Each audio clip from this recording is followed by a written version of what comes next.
Sideline it down, he goes to the end zone. WING 1410 Dayton's ESPN Radio. It's the Justin Kinner Show, live here on ESPN Dayton, 1410 Wing AM. Tweet the show at 1410 Kinner or give us a call at 457-9464. We now send you to the Wing Studios in Kettering. Here's your host, Justin Kinner. All right, good Tuesday afternoon, everybody. Welcome in. I'm Justin Kinner. He's Kev Nash. It's the Justin Kinner Show with Kev Nash right here on Dayton's ESPN radio station, 1410 Wing AM. We have a ton to dive into here this afternoon. Of course, we're going to get into some more Super Bowl preview talk around the corner. ESPN Radio's Jason Fitz is going to jump on with us. But I want to open up right away with ESPN's Mel Kiper, who just ESPN NFL draft analyst Mel Kiper just released his latest mock draft. One of the first of many as we kind of get here up, Kev. Where are you with mock drafts? I mean, do you get all excited about those? You know me. You know I don't.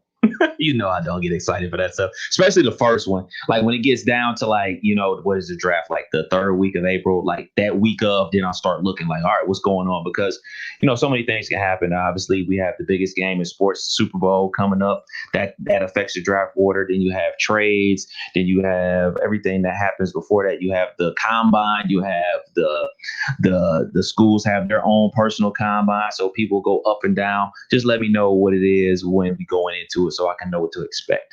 Well, either I get all geeked out about it. Okay. I enjoy it. I enjoy them just for one. I think now, to be honest, if I wasn't in sports radio, would I care as much about these mock drafts? Maybe not. I might open them to keep an eye on. All right, my team. Who are the Browns going to take? Who are the Bengals going to take? Who are the Cowboys going to take? Who are, the Steel? I'm going to look at the AFC North and pay attention to what's going on there.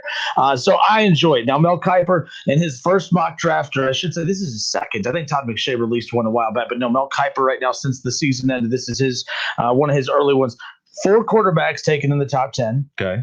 3 Big Ten players taken in the top 10 and 3 SEC players taken in the top 10. 1 Pac-12. And then you have an ACC player, then a couple, non-Power 5 players in there too, which is interesting. So we're going to get to all that coming up. But again, I'm Justin Kinner. He's Kev Nash. The number to call in to join in on the conversation is 457-9464. One conversation we'll get into around the corner as well. Tom Brady, LeBron James, which of those 2 athletes has been a bigger star for their sport? Which one is more important to their respective sport? We'll get to that around the corner as well. But let's open things up, because the one thing I'm real interested about too is like where Justin Fields was going to potentially end up in this draft. The Jets. Everyone just assumed that the Jets were going to have the number 1 overall pick to take Trevor Lawrence. They end up getting the number 2 pick. Well, they need a quarterback, and you just right away assume that they're going to take Justin Fields. Or do they need a quarterback? I mean, that's the big thing. They hire Robert Saleh, of course. Mm-hmm. They bring him over from the 49ers. I like that pick. I like that coaching, that coach selection for them. I mean, I don't really know how good the Jets could be in 2021. I don't think that they were a coach away. I don't even think they're a quarterback away. They have quite a lot of holes to fill. I do think that if they move forward with Sam Darnold, who does have experience in the league already, and, I think a fresh, kind of hitting the reset button with him, the new head coach is going to be key as far as that goes. So I kind of like the idea of the Jets staying put. They do not take a quarterback with their number 2 pick. Okay, the Jags take Trevor Lawrence in Mel Kiper's latest mock draft. No surprise there. The Jets, who the rumors of, maybe potentially taking that number 2 pick and trading it to get Deshaun Watson. In his mock draft, he does not include trades, so he has them taking Devontae Smith, wide receiver out of Alabama. Sam Darnold, Devontae Smith. I mean, I kind of like that combination there, but they have so many holes. It's not like he makes them an instant contender. No, not at all. They have, like you said, a lot of holes on their team. And the thing about it is, you're bringing in Saleh, the guy that ran that 49ers defense. Believe it or not, and I know it's hard to believe, they were a terrible football team this year, but the Jets defense wasn't horrendous. They had moments. They have some players. And especially you can bring in a guy that can scheme up things like he can. I think they go defense. I think they go to what his strong suit is. I think they go defense.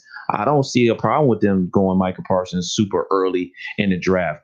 Because I believe they're bringing over the passing coordinator from 49ers to be the OC there. I see them trying to be a mirror image of what the 49ers are. The 49ers are a power run team. I know it's 2021. All the tickets people go to watch to see Aaron Rodgers and Patrick Mahomes air it out. But guess what, man? The 49ers were just in the Super Bowl with a ground and pound style, and that would fit New York City to a T. I mean, last time the Jets were good, they were a ground and pound team, man. So I think they go defense, man. I think they go defense and worry about getting a big time receiver or a receiver later. We always see receivers go later, like we saw with T. Higgins go in the second round. He made a big impact on the Cincinnati Bengals. Well, the thing with T. Higgins, the difference there too is T. Higgins was projected to go late first round. Right. He slightly dropped into, obviously the first part of the second round. With the national championship game that he just had, and of course winning the Heisman, I mean, right away a top 10 pick. But we've criticized teams who take wide receivers in the top 10. Now some could use them. I'm looking at the Bengals as a team who you're trying to fine tune that offense. And again, you have wide receivers, yes, but if you can add a talent like that into the mix and spend money on the offensive line, as we've talked about, all of a sudden the Bengals become, I don't want to say Super Bowl contenders, but they're going to be. I mean, they're going to be a tough out in that AFC North if that's the case. Actually, I think if they get an offensive line, period, the offense is going to be a tough out. The defense, that's a whole other story. But I like Micah Parsons. That's the name that I think that the further we go into this, the closer we get to the draft, Micah Parsons' name, I think, is going to shoot up that chart more and more. Still in the top 10, but he's in the top 10 now. But I think that, that's just too big of a talent on defense to just let up. I think it's easier to find a Devontae Smith than it is a Micah Parsons type, especially free agency. It's so many guys that we kind of forgot about this season because, people opted out because of COVID and everything like that. Micah Parsons is one of those. Jamar Chase from LSU is another guy. Devontae Smith had an outstanding season, but Jamar Chase's season was just as good as his was last year. And he's like an afterthought with people right now. And I'm thinking to myself, look, man, let him slide to somebody. Let him slide to the Bengals. You know what I'm saying? Let him slide to another team that could use another weapon all you want. And you're going to be upset. So all the guys that opted out, we got to remember those guys. We got the Senior Bowl going on right now. You know what I'm saying? It's so many guys out there that could make an impact on a team, man. So I'm anxious to see where these guys go. Now, if I'm a team, by the way, that has a quarterback, and the Jets, I believe, have a quarterback, the thing is, Justin Fields is not a for sure thing. Right. And neither is Sam Darnold.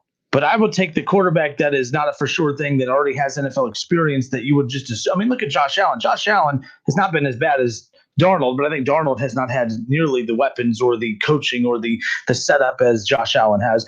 But you saw with Josh Allen, the second that he got a good system put around him and got good coaching, all of a sudden he elevates and takes off. He's one of the best quarterbacks in the NFL. We weren't saying that about him last year. Mm-hmm. Maybe towards the end, they got hot heading into the playoffs, but we were giving him that game manager kind of that tagline that me and you always debate throughout the season. But I would take if I'm the Jets, I keep Sam Darnold. I don't draft a quarterback. I don't. So which means if you already have a quarterback, you have too many holes anyway. Devontae Smith isn't going to elevate your team quickly. Even Micah Parsons isn't. Maybe you trade back. The Dolphins have 2 picks in the first round. Maybe you tell the Dolphins, hey, if you want to move up, but then again, the Dolphins are going to get who they want. Right. And right there two of well. who they want. So, that's what, and that's worked out pretty well for him. But if I'm the Jets, Micah Parsons is who I would rather than take than Devontae Smith, but it makes sense. Sam Darnold would instantly have a downfield threat. The thing is, too, there's going to be I don't see Devontae Smith going second. I think this is we're too close to the national title game where we're kind of living in the moment. Right. He's lucky there's no combine. He's actually turned down. Devontae Smith, it came out today that he has turned down all individual workouts. He's not going to work out for teams. Right. Those, right now, who he is. You watch the film. You watch him in the national championship. You know what he's capable of. You're only calling him to work out for you so that you can critique his size, so you can critique his height, so you can critique his build, his body mass, everything. That's all. That's the only reason you're inviting him. So when I heard today that he turned that down, I'm like, that makes a lot of sense. In fact, I'm surprised more guys don't turn these down, because a lot of times if they're inviting you, they're not inviting you there to find reasons to pick you. They're interested in you already because that's why they're inviting. They want you to show them why they shouldn't pick you. Yep. And I think that there's nothing to gain for Devontae. So I think you know exactly who he is. You know exactly what he brings to the table. And if you want him, take him. If not, I think there's 0% chance he goes number 2 overall. I agree. I don't think you draft him that high. And please don't get me wrong, man. I'm not trying to hate on the young man or anything like that. He can potentially become the next Jerry Rice for all I know. But I do worry about his size.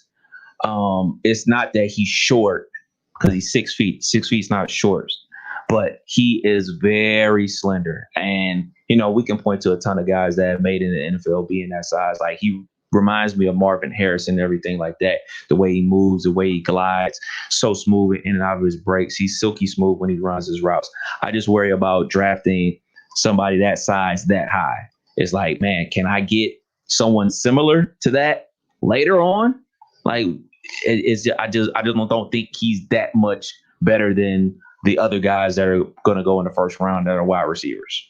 Yeah, I mean, even Marvin Harrison was selected 17th overall by the Colts. He was 185 pounds. Yeah. We're talking 170. I mean, that's a 50. We may say, 15 pounds. Is it 170, 175? I mean, 10, 15 pounds. Yeah.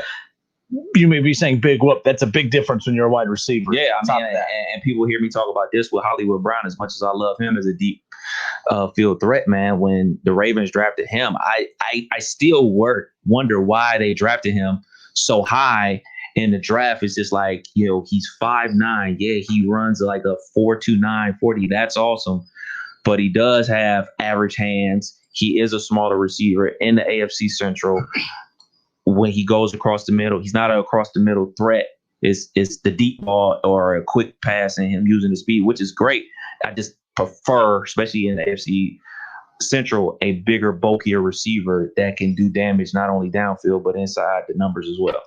All right, for just tuning in, Justin Kinner, Kevin Nash with you here. We're taking a deep dive into Mel Kiper's latest mock draft heading into the 2021 NFL draft, which sounds like it's way off in the distance. But, I mean, we're still 2 weeks from a Super Bowl. After the Super Bowl, you're in February, and all of a sudden we're just a couple months from that. And, again, time flies because literally that is all anyone talks about is that draft.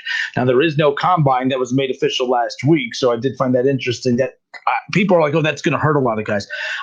The guys it's going to hurt are the guys that are your second rounders, late first rounders, which I'm not going to say they don't matter, but I think that it's not going to hurt anyone that where the real money is right now at the top of the draft.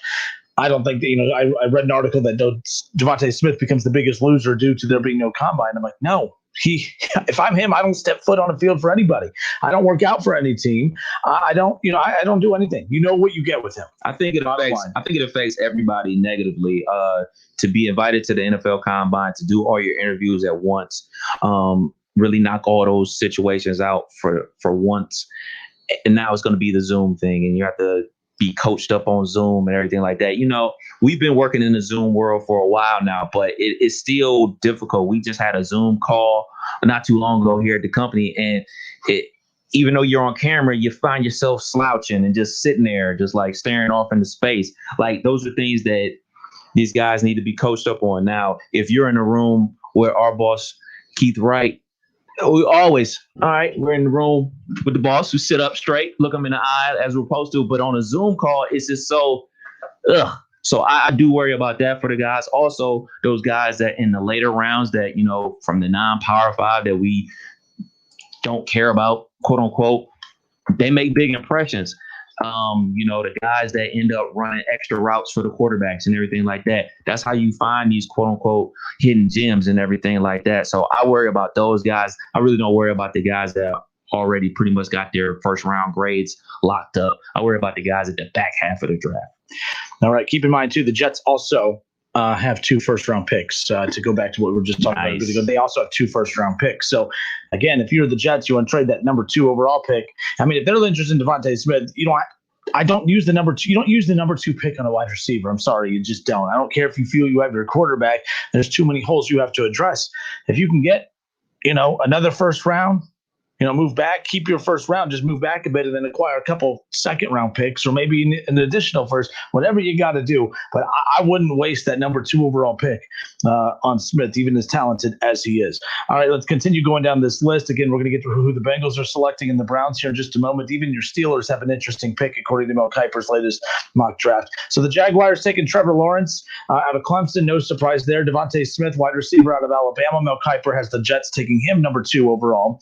Number 3 overall, this is the Dolphins pick that they got from Houston last year. Remember when the Dolphins were just unloading? Mm-hmm. A lot of people, when teams are unloading, you're like, oh, who cares? It's a boring trade. They just got draft picks. Well, it didn't seem significant at the time, but the fact that the Dolphins, who won 10 games this year, nearly made the playoffs, and on any given year, 10 wins usually is going to get you in the playoffs, and they missed it on an expanded playoff year. That's how good the AFC was this year. So the Dolphins could have potentially been a playoff team and have the number 3 overall pick, and I still think they're a playoff caliber team. I mean, they're a good football team. They were ahead of schedule. Flores has done a great job. Jamar Chase, wide receiver, out of LSU. I sit there and say number 2. You don't use the number 2 pick for a wide receiver, but yet there's a lot of wide receivers going in this first, couple of picks. Jamar Chase, wide receiver out of LSU. But again, if you feel like you have your quarterback, your Devontae Parker, he's not a number 1, but he's a good threat. They look at Jamar Chase as a potential number 1 threat. Now you have a nice little duo there. They have a decent run game. They have a good offensive line. The Dolphins are not far off. They're not far off from being a Super Bowl contender. Yes. They just feel like if Tua takes that next step forward this offseason and he is who they expect him to be, they're not that far off, especially with that defense. Absolutely, man. They got it made, man. I think everything that Brian Flores has done there, along with their management, to dump their team last year and have picks now, and then for them to overachieve this year, they're in the catbird seat. I mean, they can do a litany of things, man. They could, I know it sounds crazy, but they could dial up Green Bay and say, we'll give you one of our number 1s for Aaron Rodgers. Which, based on the talks today, isn't that far off. But I will give Aaron Rodgers this. He did go on the Pat McAfee show today, and he put that fire out quickly. He said, look, he maybe did answer the question a little too quickly, but he's not good. He said, in his defense, again, we're switching gears a little bit here. Aaron Rodgers, Pat McAfee. I love Pat McAfee show, by the way. I wish ESPN would pick it up, just to be honest with you. But regardless, had Aaron Rodgers on. They asked about his comments about, he doesn't know what the future holds. He said, look, he probably shouldn't have used that phrasing at that time, but he was answering the question honestly. Mm-hmm. And he goes, nothing's definitive. You don't know. He goes, he has no interest in going elsewhere, but he goes, nothing's definitive. As far as, he could wake up tomorrow and want to retire. He goes, the Packers can decide to trade him next week. You never know. They did just select a quarterback in the first round that they traded up to get last year. I think the reason he's saying that is because I think a year ago at this time, I don't think he dreamed in 1,000 years that they were going to draft or trade up to draft a quarterback in last year's draft. I think that comment was more signifying that, hey, not anything's possible. Anything can happen. Because a year ago, he didn't imagine at all that the Packers would trade up to take a quarterback, and they did. So I don't – that got blown out of proportion today, I believe, and I think that his interview is going to put that fire out a bit. But there was a lot of talk today about him potentially forcing his way out of Green Bay. Yeah, that's what I thought. That's what the first thing I thought. Like, look, man, like as much as an Aaron Rodgers guy as I am, look, man, like you talk about him, his attitude and everything like that, his demeanor on the sidelines and, alleged situations that went down with multiple coaching staffs. He's a gunslinger. He's one of the best I've ever seen do it. One of the most talented. And like when you ask a player a question like we saw with Coach K after a crushing loss, you're gonna get real brutal honesty. And he was honest. That's why I thought when we started talking about the Dolphins, like, look, man, the way their defense is set up, you plug in an Aaron Rodgers to that, you might be somewhere. So yeah, and we'll keep an eye on that situation too. But the Dolphins taking Jamar Chase, back to Mel Kiper's latest mock draft. The Atlanta Falcons taking a quarterback at number 4, not Justin Fields, which is funny because Justin Fields, from that area, committed to Georgia before transferring to Ohio State, of course. But I thought that the Falcons made a lot of sense for Justin Fields. I'm like, oh, that does make sense.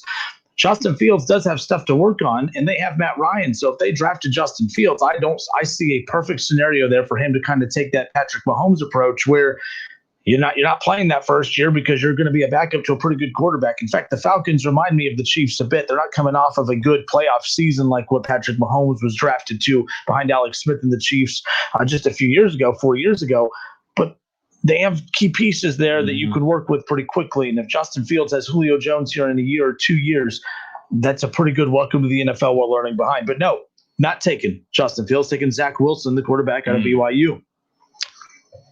I'm not going to sit here and act like I saw more than 2 BYU games. I saw the game versus Coastal Carolina, and I also saw the game where they blew out Boise State. Those are the only 2 games that I saw from them last season. I mean, he looks good.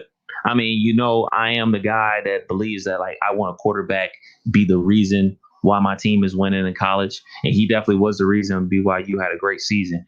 He is really athletic outside the pocket. He makes the throws, but you do worry about this day, like, all right, who have they played? But the 2 teams that they play, he played good football against. I can't honestly say like I know a ton about him. We're gonna see. Yeah, I mean, and that's going to be something to keep an eye on. But here's what I don't like. I mean, I like these mock drafts. They're perfect for us to have, these little conversations, just to kind of like, if this was the draft that happened, here's how we would react to it. At the very end of Mel Kiper's explanation for why he has Zach Wilson going out of BYU going to Atlanta over Justin Fields, he just said, I thought about Justin Fields here too, but I'm giving a slight edge to Wilson for now. I mean, if Atlanta doesn't go with the quarterback, I'd expect a defender to be their target. So no explanation, no real reason as to why Zach Wilson would be a better fit for Atlanta than Justin Fields, which I think is ludicrous. I mean, to be honest, if the Falcons are going to take a quarterback right there, I'd put money on Justin Fields. I don't see them taking Zach Wilson over Justin Fields. I don't. It doesn't make any sense. It's just like the Joe Burrow to Cincinnati thing.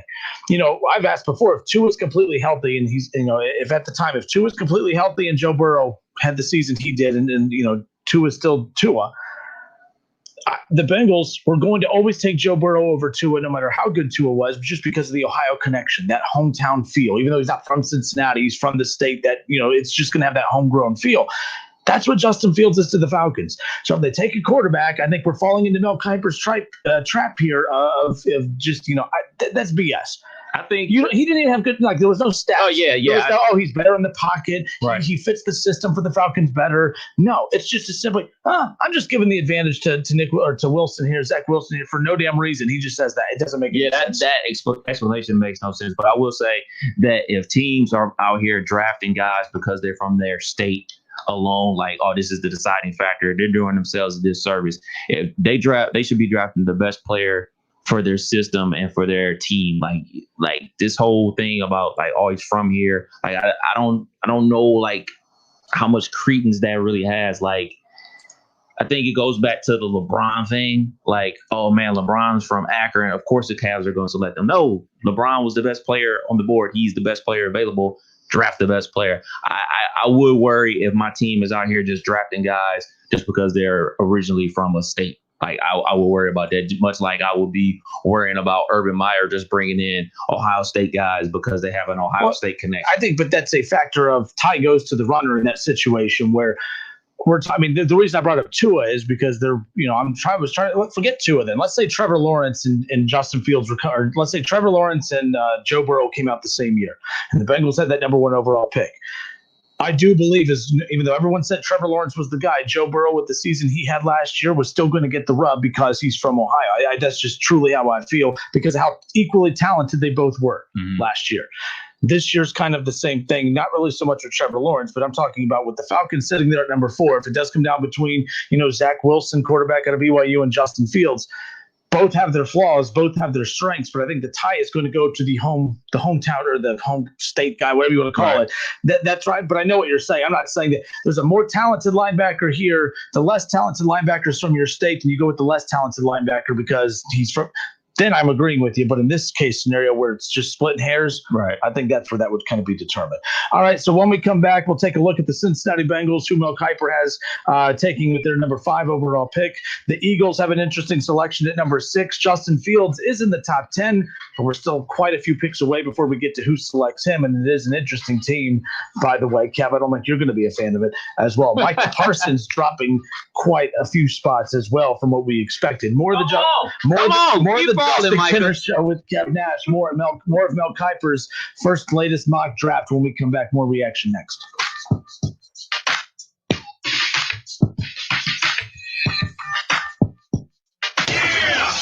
It's the Justin Kinner Show with Kev Nash on 1410 ESPN Radio.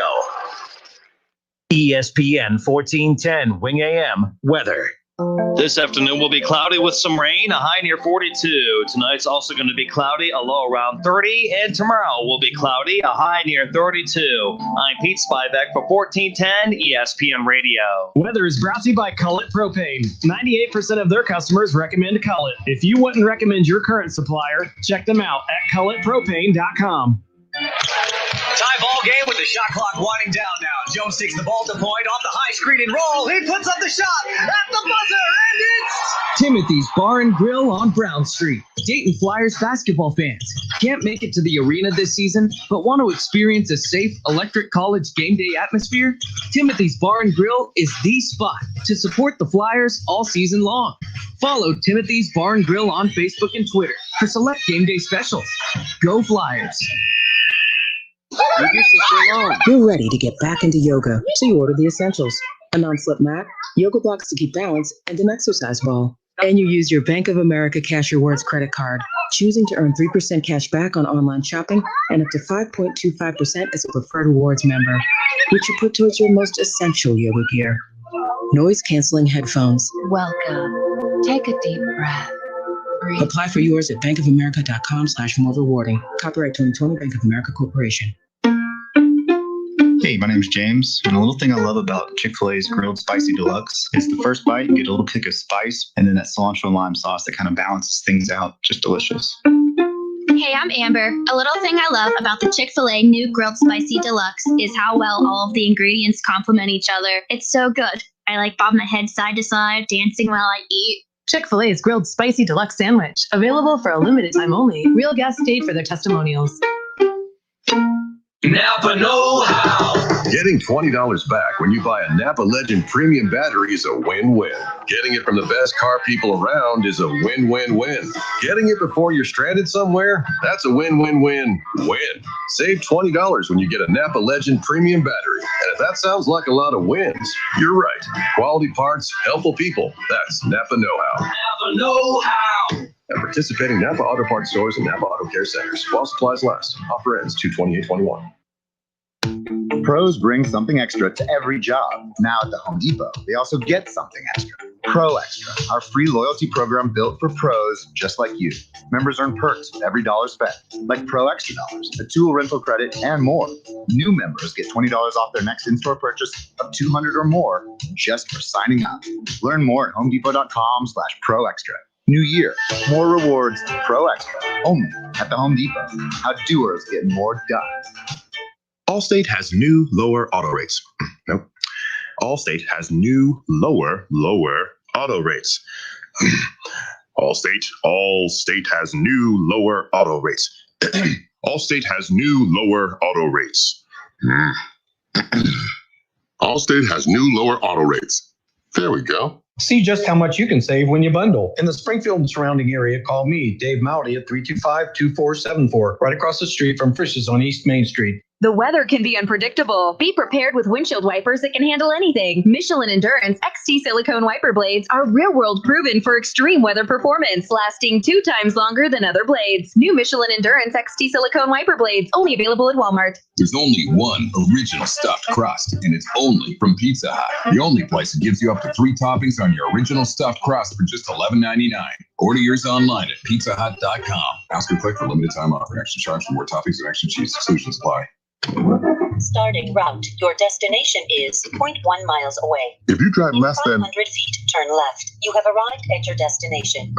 If you drive less than 25 miles a day, you could be paying less every day with pay-per-mile car insurance from Allstate. You get the same reliable coverage and hands-on expertise you'd expect from Allstate, but now at a price that's tailored to the miles you drive. Call your local Allstate agent and start paying what's right for you. Includes a daily rate. Prices vary based on how you buy. Subject to terms, conditions, and availability. Not applicable in California. Allstate Fire and Casualty Insurance Company and its affiliates. Looking for an easier way to find your next call center or accounting job? It's time to get to know Express Employment Professionals. Find a location near you at expresspros.com.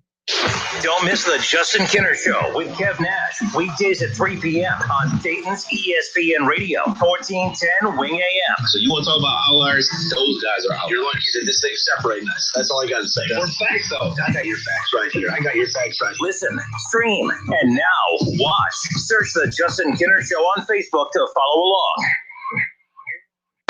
All sports, all the time. This is 1410 ESPN Radio.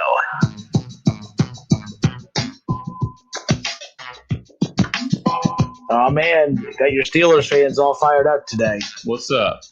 Steelers fans usually have it under control, but today I must have pushed the wrong button. Oh, boy. I admitted I was wrong on thinking that, I was like, oh, Dwayne Haskins going to the Steelers. It's a good situation, And then I thought about it, I'm like, but is it? I'm like, the most overrated narrative in sports is, the Steelers, it's a good organization to go to, because if anyone could turn the career of Dwayne Haskins around, it's the Steelers. Well, while they're doing that, and while everyone's focusing on that, there's 2 particular players prepping to play in the Super Bowl coming up here in a few weeks, Le'Veon Bell and Antonio Brown. So I'm just throwing that out there. Just saying. Where my Bengals and Browns fans at? Let's unite, folks. Let's unite. Okay, my rebuttal to that would be when's the last time Le'Veon Bell played? Against the Browns. Now, to be fair, Le'Veon has not been good at all this year.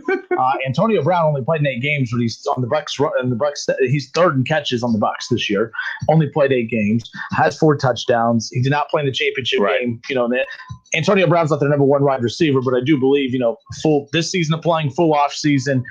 I think Antonio Brown will be just fine. Le'Veon, I think, is well past his good. I mean, Le'Veon, the second he left the Steelers, was never the Le'Veon he thought he was when he was with Pittsburgh. But Antonio Brown, good for Tom Brady, good, for Bruce Arians, good for the Bucs to be able to kind of keep it, there was a lot of off the field issues with Antonio Brown for sure, but nonetheless. So of course, right away on Facebook, he's garbage. He hasn't done one thing this year for the Bucs. I'm like, actually, he played half the amount of games as everybody else and was third in receptions. I'd say that's pretty good. Yeah, he played his role. He was the third receiver on the team. Scored a touchdown against the Washington football team. I would just say that as many issues that have come to the light after Antonio Brown left the Steelers, you got to wonder how many things that were kept under wraps and kept in order while he was there. He was there for, I want to say, 8 seasons with the Pittsburgh Steelers. Le'Veon Bell, I want to say he was there for 7 seasons. So, I mean, I wouldn't say that like, oh, man, they're blossoming because they're not with the Steelers. I just think, hey, man, we all predicted the Chiefs were going to be in the Super Bowl regardless. So I don't think it's the Le'Veon Bell. Like, look what Le'Veon Bell did to help the Kansas City Chiefs make it to the Super Bowl. We all thought they was going to make it there when he was with the Jets. So I don't think it's him. I believe that Antonio Brown helped Tampa Bay make it back to the Super Bowl just because he didn't play in the NFC Championship game. That's neither here nor there. He had a banged up knee. He didn't play, but he helped during the season to make plays. And he has a touchdown in the playoffs. I still do think that, a situation of him going to Dwayne Haskins going to the Steelers, a quote unquote no nonsense organization. You do put up with nonsense when you're a productive player. And there was a lot of nonsense that the Steelers dealt with Antonio Brown until it became just too much. So, yeah, I think it's a good situation for him. And if he don't work out here, he's not going to get another shot nowhere else. But my point is, look, Big Ben's supposed to be one of the all-time greats. Tom Brady's an all-time great. And Tom Brady seems to have Antonio Brown pretty buttoned up. I don't think Big Ben's an all-time great. Well, that's okay, fine. We agree on that. But with that being said, I think he's a Hall of Famer, but all-time great is... But a lot of the issues with the Le'Veon Bell and him go back to they're not getting along with Big Ben. And by the way, the organization, you have to take your quarterback side. So, yeah, that narrative could be spun, but I do believe the organization was correct in sticking on Big Ben's side versus not going to move on from Big Ben with those two who have self-destruct buttons at any point. And I think Le'Veon Bell's getting more of a bad light than what he deserves. I think he's being cast in the same conversation as Antonio Brown. I never Le'Veon saw was strictly Bell contractual. Yeah, he wanted his money. I never saw Le'Veon Bell as a quote-unquote bad guy or locker room cancer. He wanted to get paid. They were unwilling to pay him as much as he wanted. He sat out, got paid. 2.5 yards of carry with the Jets, and now he's going to the Super Bowl. But 457-946 is the number to call in and look. But I figured we would talk about next year's last place AFC North team. I'm feeling good about the Bengals moving up to number 3. I think the Steelers will be in last place in the AFC North next year. So it's going to be a fun year next year. I'll take that bet. What's the bet? Oh, no, you feeling froggy now because normally whenever I say, let's bet, you I don't want to bet. So you feeling real eager today. Bengals fans, let's unite. Bengals and Browns, let's unite. Bengals fans, don't fall for this guy. Don't fall for this guy. Don't let him trick you. He hates you because I'm sure within the next 35 minutes he's gonna say something that upsets you. And we got hey, thank you, Justin. There we go. We're getting there's that. Remember, Bengals fans, remember who's the one on this show who's been defending not only your quarterback but your team for I don't know how long, and who's been bashing your team for I don't know how long. So it's cool. And again, I'll tell you this. I think I tell the Bengals fans to get mad when I bash their team. You're in last place. You've won 6 games in 2 years. Your coach is bad. You have a good quarterback. There it is. And I got mad about Joe Burrow not having an offensive line to protect him. I've actually not really been anti-Joe. I literally have been. I've not been anti-Joe Burrow. I've been anti-Cincinnati Bengals as far as how they've handled that. So that David Shaw, the knower of all things, the Steelers are not finishing last. That's not happening. Okay, quality programming, Shaw. By the way, I appreciate your take on that. Jake Whiting says, "Wait, hold on. Why do you want our help now to back you?" That's true, Jake. Damn it, Jake. What's up, Jake? No, but Jake, what have I said that's not true? I said your offensive line was bad. It's true. It's true. What did I say about your team? Let me ask this calmer so we can have a legit conversation. Too late. I really need to know what I said about the Bengals that was not true. You don't have to like what I'm saying, but what was it that wasn't true? When I said the offensive line was bad, was I wrong there? Was your coach that won 6 games in 2 years? When I said he was bad, was I wrong there? When I said that your team was going to be in last place again, was I wrong there? Like I'm just trying to help me help you. That's all. I can see if the Bengals were good and I'm telling you they're bad, then I'm a troll. But when I'm telling you that your bad team is bad, that doesn't make me a troll. I just thought I was pointing out the obvious. But there we go. See, I was doing good. I was trying to unite the Browns and Bengals fans for one common enemy being the Pittsburgh Steelers, next year's last place team. Okay, so what's the bet? So Jake, by the way, he does say you're not wrong. It just hurts. Oh, I got called an ass, so we're off to a good start. So see, you started this, by the way. I was just having a little fun with you about your team and all that, and then and David Shaw says, why do you always have to take a shot? What the hell is your problem? Typical Justin being an ass. Aw. No swearing. It's not good quality programming when you're swearing. Let's go to the phones. 457-9464. Who we got? We got Charlie. Charlie, baby. Charlie, my favorite Bengals fan. Don't worry, Jake. You're my second favorite Bengals fan. How are you, Charlie? Cleveland Browns. So Browns and Bengals fans are not uniting today. Is that what we've basically agreed on? Browns and Bengals fans can unite, but not with you. Fair enough. Fair enough.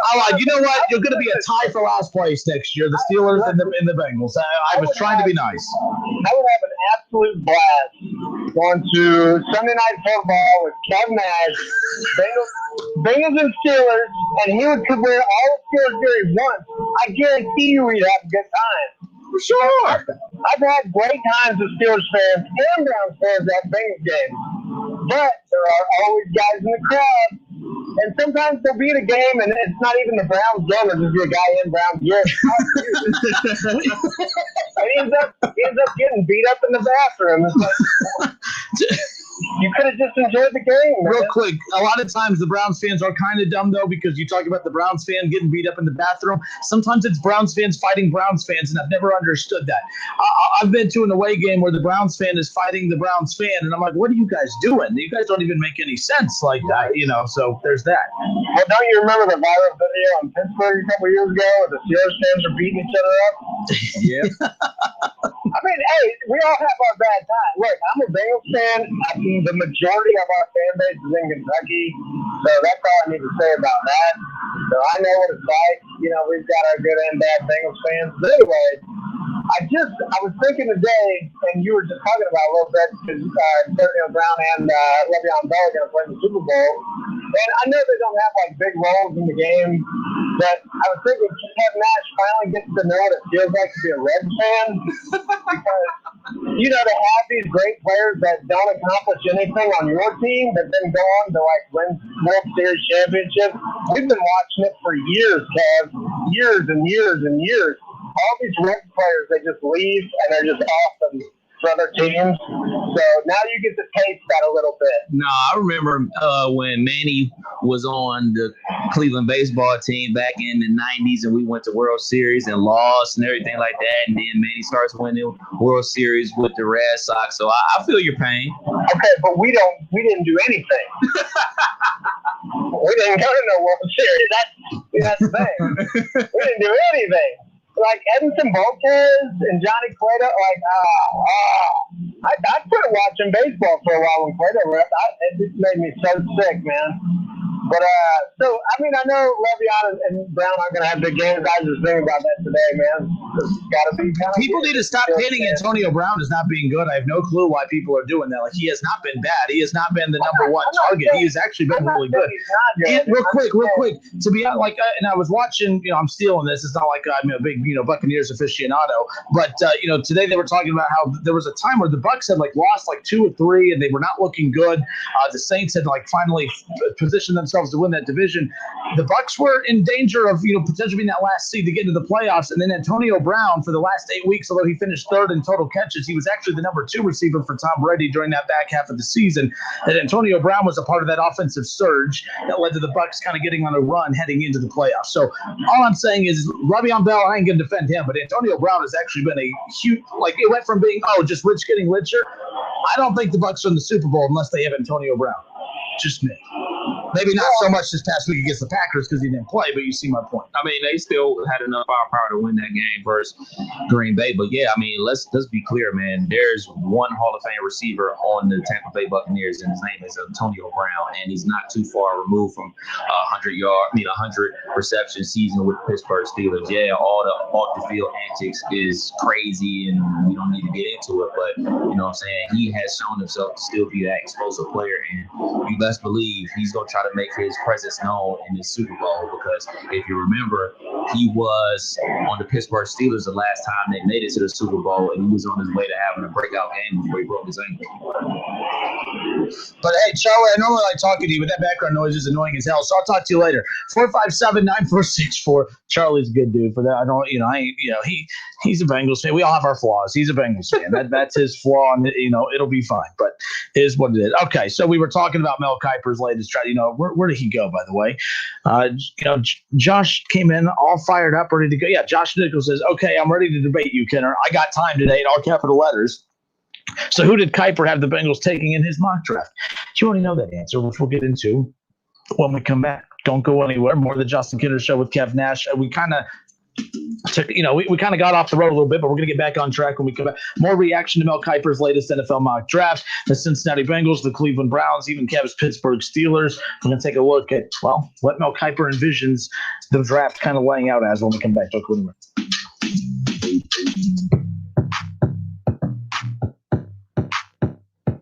Listen, stream, watch. It's the Justin Kinner Show with Kev Nash, right here on Dayton's ESPN Radio, 1410 Wing AM.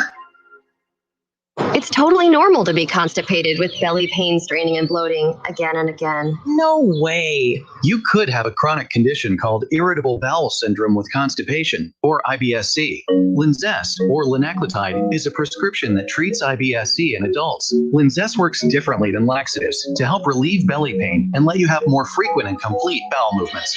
Individual results may vary. Do not give to children less than 6, and it should not be given to children 6 to less than 18. It may harm them. Do not take Linzess if you have a bowel blockage. Get immediate help if you develop unusual or severe stomach pain, especially with bloody or black stools. The most common side effect is diarrhea, sometimes severe. If it's severe, stop taking Linzess and call your doctor right away. Other side effects include gas, stomach area pain, and swelling. Talk to your doctor today. You may be able to save on Linzess and make fewer trips to the pharmacy. See if you're eligible to pay as little as $30 for 90 days. Visit linzess.com or call 1-800-LINZESS. Sponsored by AbbVie and Ironwood Pharmaceuticals. Find your style with Patriot Lighting from Menards. We carry a great selection of interior lighting products. Check out the Leaf Island line. Its stylish design will add a modern touch to any kitchen with its satin nickel frame and graphite accents. Just $149.99. The Brooklyn Island light comes with vintage style bulbs and has an industrial feel. Right now it's only $189.99. Save on everything to update your home now at Menards. Price is good through Sunday, January 31st. Save big money at Menards. I'm Terry Krupp of Laird's Tax and Accounting, serving this area's tax and accounting needs for over 80 years. One of the most rewarding aspects of our jobs as tax preparers is that we have families that have used our services for generations. Laird's Tax and Accounting is a pioneer in our industry, being the first to offer new services. We stand behind your return if the IRS has questions. We know the tax code and can make the difficult task of making your tax filing easier. Relax. Contact us at 937-325-6571. Information at lairdstax.com. You have empty office space to fill or home office to create. You know what you need. you know what you'd like, but you also have a pretty good idea after you've shopped around the usual places what you need and what you like might not happen. Well, then you haven't been to Charles Larrick's Warehouse Outlet. Nobody has their selection. Nobody has their discounts. And every week there's something new. If you need office furniture, Larrick's Warehouse Outlet can sell it to you for half the price and below manufacturer's selected prices. Half price and below on hundreds of items. Selection from budget to the best. Really, desks from $50 to $5,000. Filing cabinets from $25 to $500. Before you go anywhere else, do yourself a favor and come to Larrick's Warehouse Outlet. With 25,000 square feet of selection, you're not going to go anywhere else. Larrick's Warehouse Outlet at 23 McOil Avenue, Dayton. Open Monday through Friday, 9 to 6. Larrick's, continuing the tradition. It's time for some straight talk. Look, we all drop our phones. It happens. You fumble it, crack it, splash it. Well, Straight Talk Wireless now offers this new Platinum Unlimited plan that includes phone protection. Just $65 a month for unlimited talk, text, and data, plus 20 gigs of hotspot, 100 gigs of cloud storage, and more. All on the best network. Straight Talk Wireless, no contract, no compromise. See Mobile Protect terms and conditions at Asurion.com/Straight Talk. Limitations and exclusions apply. Get in the zone, AutoZone. Welcome to AutoZone. What are you working on today? Sure thing. We can help you replace those wipers. If yours are squeaking or streaking, it's probably time. We've got a wide selection of wipers that can stand up to any weather, including the right ones for your make and model. We've even got more ways to get them fast, like our next day delivery or free same-day store pickup. Getting the job done just got easier. Restrictions apply. Get in the zone, AutoZone.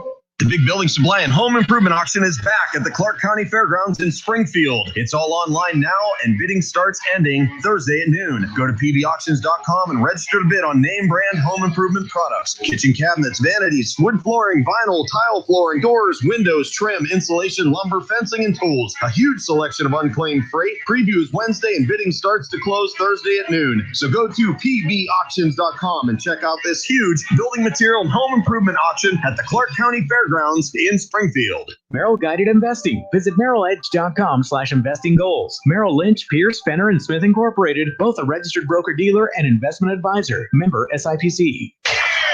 Buckeye fans, every Monday night at 6 p.m., make sure to keep it locked in right here on Dayton's home of the Ohio State Buckeyes for the Buckeye Roundtable Show. Paul Keels and the crew will bring you the biggest Buckeye headlines on the football field and on the hardwood. It's the Buckeye Roundtable Show, Monday nights at 6 p.m. on 1410 ESPN Radio. College football playoffs, Browns, Bengals, Buckeyes, and more. Catch the Keith Byers Show Mondays at noon on 1410 ESPN Radio.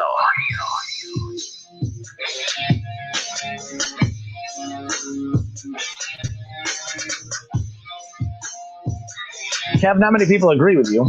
What's up? About Antonio Brown being a Hall of Famer, which I'm surprised that there's that many people that have voiced their disagreement with you. Okay. Shaw says AB is not getting in the Hall of Fame. All of his off-field problems won't allow it. This isn't the gates to heaven. This is the Hall of Fame. Yeah, this is definitely. You ever heard of Lawrence Taylor? Drugs, beating women. Ever heard of Ray Lewis? Double homicide. 2. Michael Irvin, drugs, women, beating women, allegedly. They're in the Hall of Fame. It's what you do on the field. Yeah, it won't be a first ballot. It'll be, some him in the Hall, but eventually he'll get in there. Yeah, and look, and that's the one thing, again, not and saying by the we way, agree with what the... By the way, we don't agree with what none of these dudes did. And Antonio Brown has better numbers than Michael Irvin. One of my biggest frustrations about it, again, with baseball's Hall of Fame being a centerpiece of conversation right now too. Way too much going on with who they are as people determining if they get in. I mean, hell, O.J. Simpson, by the way, he's in the Hall of Fame now. I know he, that was before technically, things unraveled, but it is what it is. Point is the Hall of Fame, in my opinion, regardless of the sport, unless they've just done something absolutely egregious I do believe if, the OJ thing, if he wasn't in the Hall of Fame before the OJ thing, I don't think he's getting in, but this ain't like he's Ray Caruth or nothing like that. You know what I'm saying? This ain't that. I mean, yeah, what Antonio Brown done is crazy and foul and, but Ain't gonna stop him from getting to the Hall of Fame. Nope, not at all. So no, AB is if he retired today, Hall of Famer. Yeah. So that's right. I mean, I agree with you. I'm not a Steelers fan. I'm not even a big AB fan. But there's no doubt that even with his off the field shenanigans and him being a distraction, he's an instant jolt of offense no matter where he goes. Hell, even last year, the one game he got to play last year with the New England Patriots, touchdown catch. I mean, he's a jolt of offense everywhere he goes. Matter of fact, my favorite wide receiver of all time, Randy Moss, he's in the Hall of Fame. Drugs, granted, was marijuana, but allegedly hitting females, Hall of Fame. So, I mean, it's just, yeah, I agree with you on that as far as that goes. And he says, well, they have better stats than Brown. Just, Sean, why don't you just say you just don't like Brown, and that's why you don't want him in the Hall of Fame, but he's a Hall of Famer. We'll just move on from that. But Jake Whiting on Facebook says, AB will be in for sure. He's one of the best wide receivers to play the game, and I'm a Bengals fan. LOL. So there you go. It's all good. It's all good, Sean. You can have a different opinion. That's fine. No, I made the rules. Everyone has to agree with me or you, and that's it. Those are the rules. It's quality programming. That's what we, I don't make up the rules. How about this article that came out? I promise you, we will get back to the NFL draft stuff, but my ADD is in full force today. By the way, it's all good, man. Baltimore Ravens, Lamar Jackson. They're going to start talking contract extension, and their GM Eric DeCosta says the quarterback deserves an extension.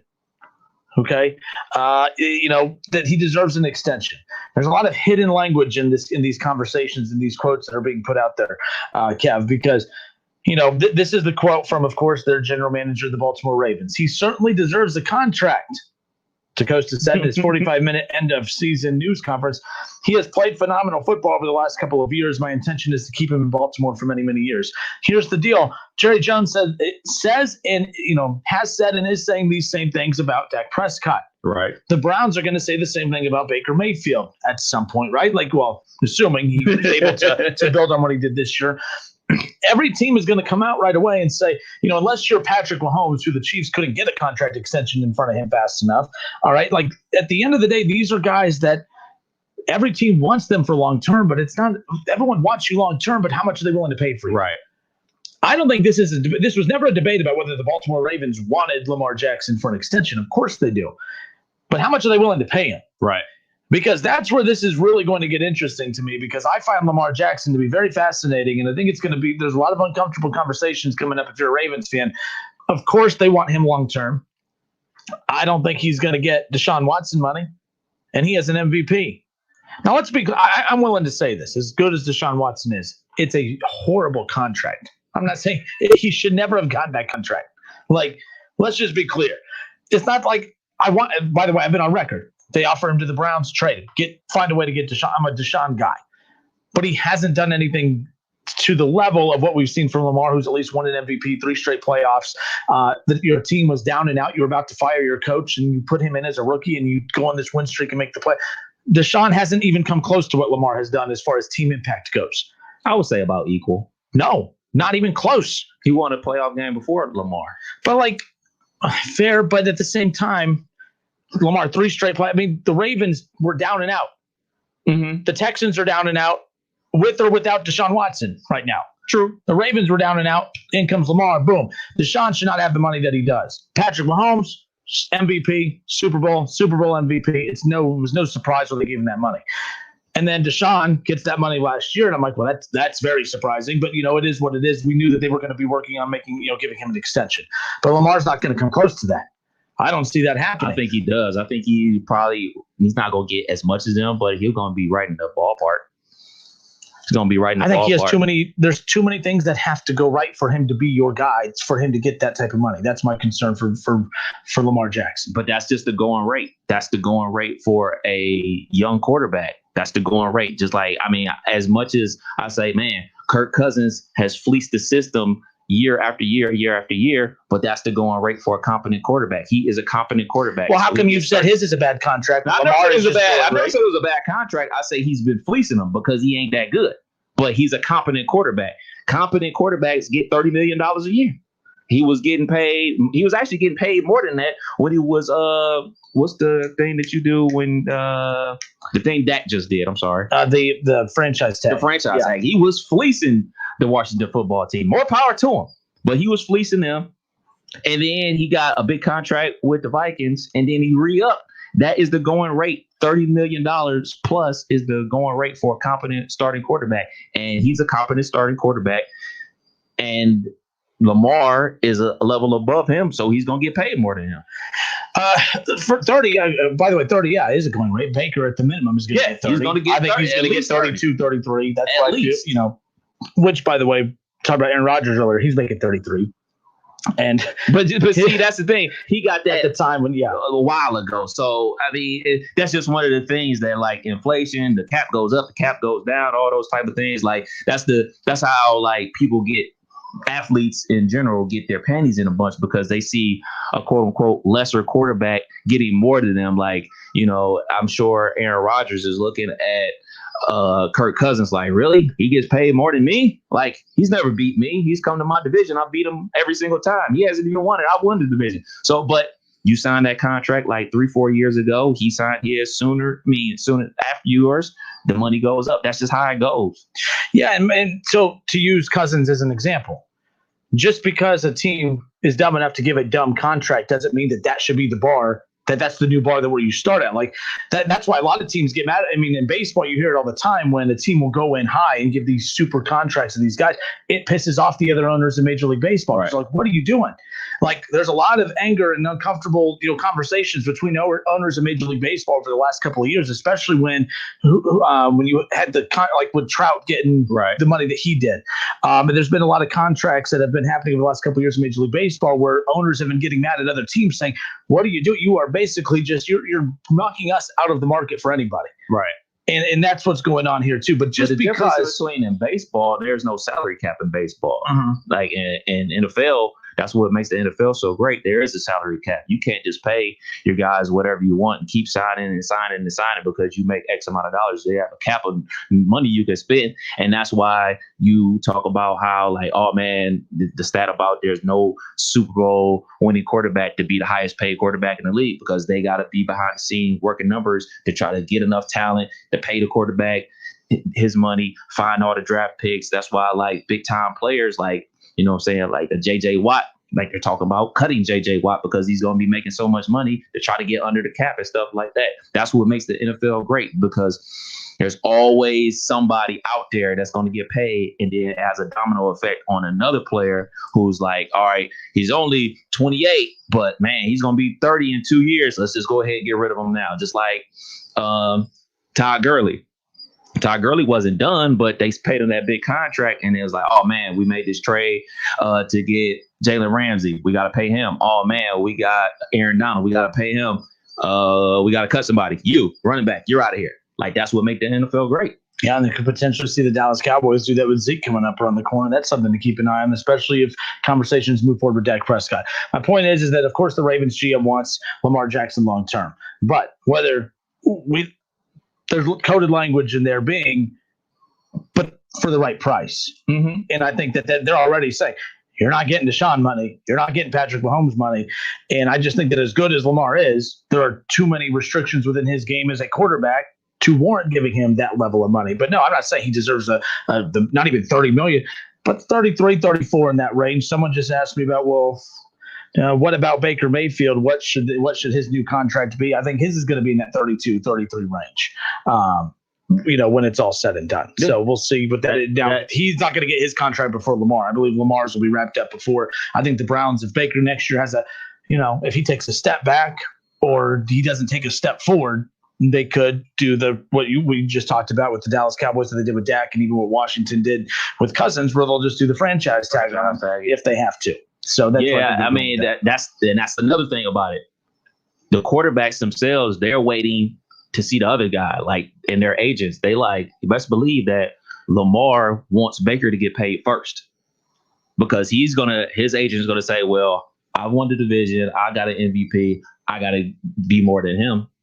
And that's how this whole thing works. That's how negotiations work. And that Ravens are 100% correct. They say, yeah, we want him. You want to massage the ego of the player, and then also make sure his agent knows, like, look, man, hey man, we ain't talking about $50 million a year. Like, let's not get crazy here. Let's come to a level playing field. What's too low? What's too high? Yeah, like let's be fair here. Let's not get outrageous because we still have to field a whole team. Because what's going to happen is, like you talk about, we're going to give him all this money and then we're going to cut players and then he's going to be mad because he ain't got nobody to throw to.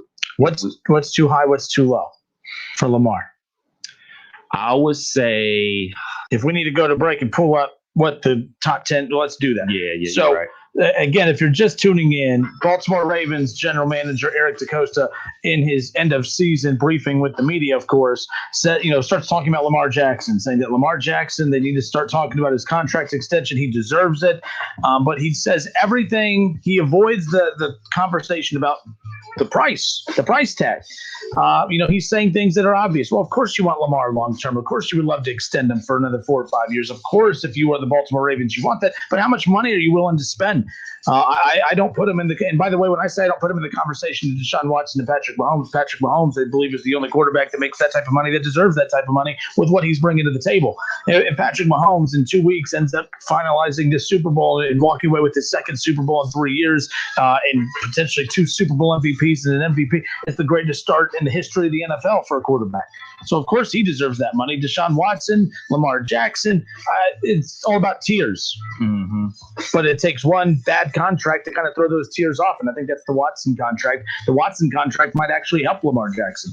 We'll step away for a few moments. More of the Justin Kinner Show with Kev Nash. Hour 2 next. Don't go anywhere.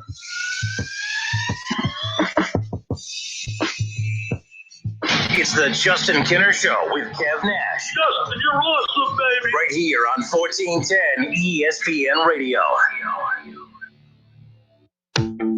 Pro Extra is the Home Depot's free loyalty program built for pros. Members earn perks just for shopping, like new Pro Extra dollars or tool rental perks. Get exclusive benefits every day that save time and money. And here's an extra, $20 off your next in-store purchase of $200 or more, just for signing up. Want to save? Join Pro Extra, only at the Home Depot. How doers get more done. Visit the Pro Desk in-store at homedepot.com/Pro Extra for details. It's time for some straight talk. Look, we all drop our phones. It happens. You fumble it, crack it, splash it. Well, Straight Talk Wireless now offers this new Platinum Unlimited plan that includes phone protection. Just $65 a month for unlimited talk, text, and data, plus 20 gigs of hotspot, 100 gigs of cloud storage, and more. All on the best network. Straight Talk Wireless, no contract, no compromise. See Mobile Protect terms and conditions at Asurion.com/Straight Talk. Limitations and exclusions apply. Hey, my name's James, and a little thing I love about Chick-fil-A's Grilled Spicy Deluxe is the first bite, you get a little kick of spice, and then that cilantro and lime sauce that kind of balances things out. Just delicious. Hey, I'm Amber. A little thing I love about the Chick-fil-A new Grilled Spicy Deluxe is how well all of the ingredients complement each other. It's so good. I like bob my head side to side, dancing while I eat. Chick-fil-A's Grilled Spicy Deluxe Sandwich, available for a limited time only. Real guests stayed for their testimonials. Napa know-how. Getting $20 back when you buy a Napa Legend premium battery is a win-win. Getting it from the best car people around is a win-win-win. Getting it before you're stranded somewhere, that's a win-win-win-win. Save $20 when you get a Napa Legend premium battery. And if that sounds like a lot of wins, you're right. Quality parts, helpful people. That's Napa know-how. Napa know-how. At participating Napa Auto Parts stores and Napa Auto Care Centers. While supplies last. Offer ends 2/28/21. Tie ball game with the shot clock winding down now. Jones takes the ball to point off the high screen and roll. He puts up the shot at the buzzer, and it's Timothy's Bar and Grill on Brown Street. Dayton Flyers basketball fans can't make it to the arena this season, but want to experience a safe electric college game day atmosphere? Timothy's Bar and Grill is the spot to support the Flyers all season long. Follow Timothy's Bar and Grill on Facebook and Twitter for select game day specials. Go Flyers! Don't put it off any longer. You know it's time for a bathroom upgrade by Bath Creations. Bath Creations, serving the greater Dayton and Cincinnati area, is a leader in bathroom renovations, providing the best value in bath and shower remodeling, and proudly made in the USA. With Bath Creations, you get a beautiful modern bathroom that is safe, comfortable, and affordable. Attention first responders, veterans, and active military. Save $500 off your purchase. Visit on Poe Avenue in Dayton or online at mybathcreations.com. StapleSCentral.com and upgrade today. Staples has everything you need to start the year right, like home office furniture, the latest tech and organizational supplies, and all at amazing prices. Get a fresh start this year with big savings from Staples. Dayton Flyers basketball fans, don't miss Talking Out Loud with Sully every Thursday night at 6 p.m. Game recaps, game previews, visits from former Flyer greats, and more. It's a show by the fans, for the fans. Talking Out Loud with Sully, Thursday nights at 6 p.m. Wear red and be loud. On Twitter, make sure to give us a follow. Search 1410 Kinner for Justin Kinner on Twitter. That's 1410 KINNER and ESPN Dayton for the station Twitter handle. We are Dayton's home of the Ohio State Buckeyes. Into the end zone goes Chris Olave. A.J. Hill, 6-yard touchdown catch. Right sideline and down he goes to the end zone. WING 1410 Dayton's ESPN Radio. It's the Justin Kinner Show, live here on ESPN Dayton, 1410 Wing AM. Tweet the show at 1410 Kinner or give us a call at 457-9464. We now send you to the Wing Studios in Kettering. Here's your host, Justin Kinner.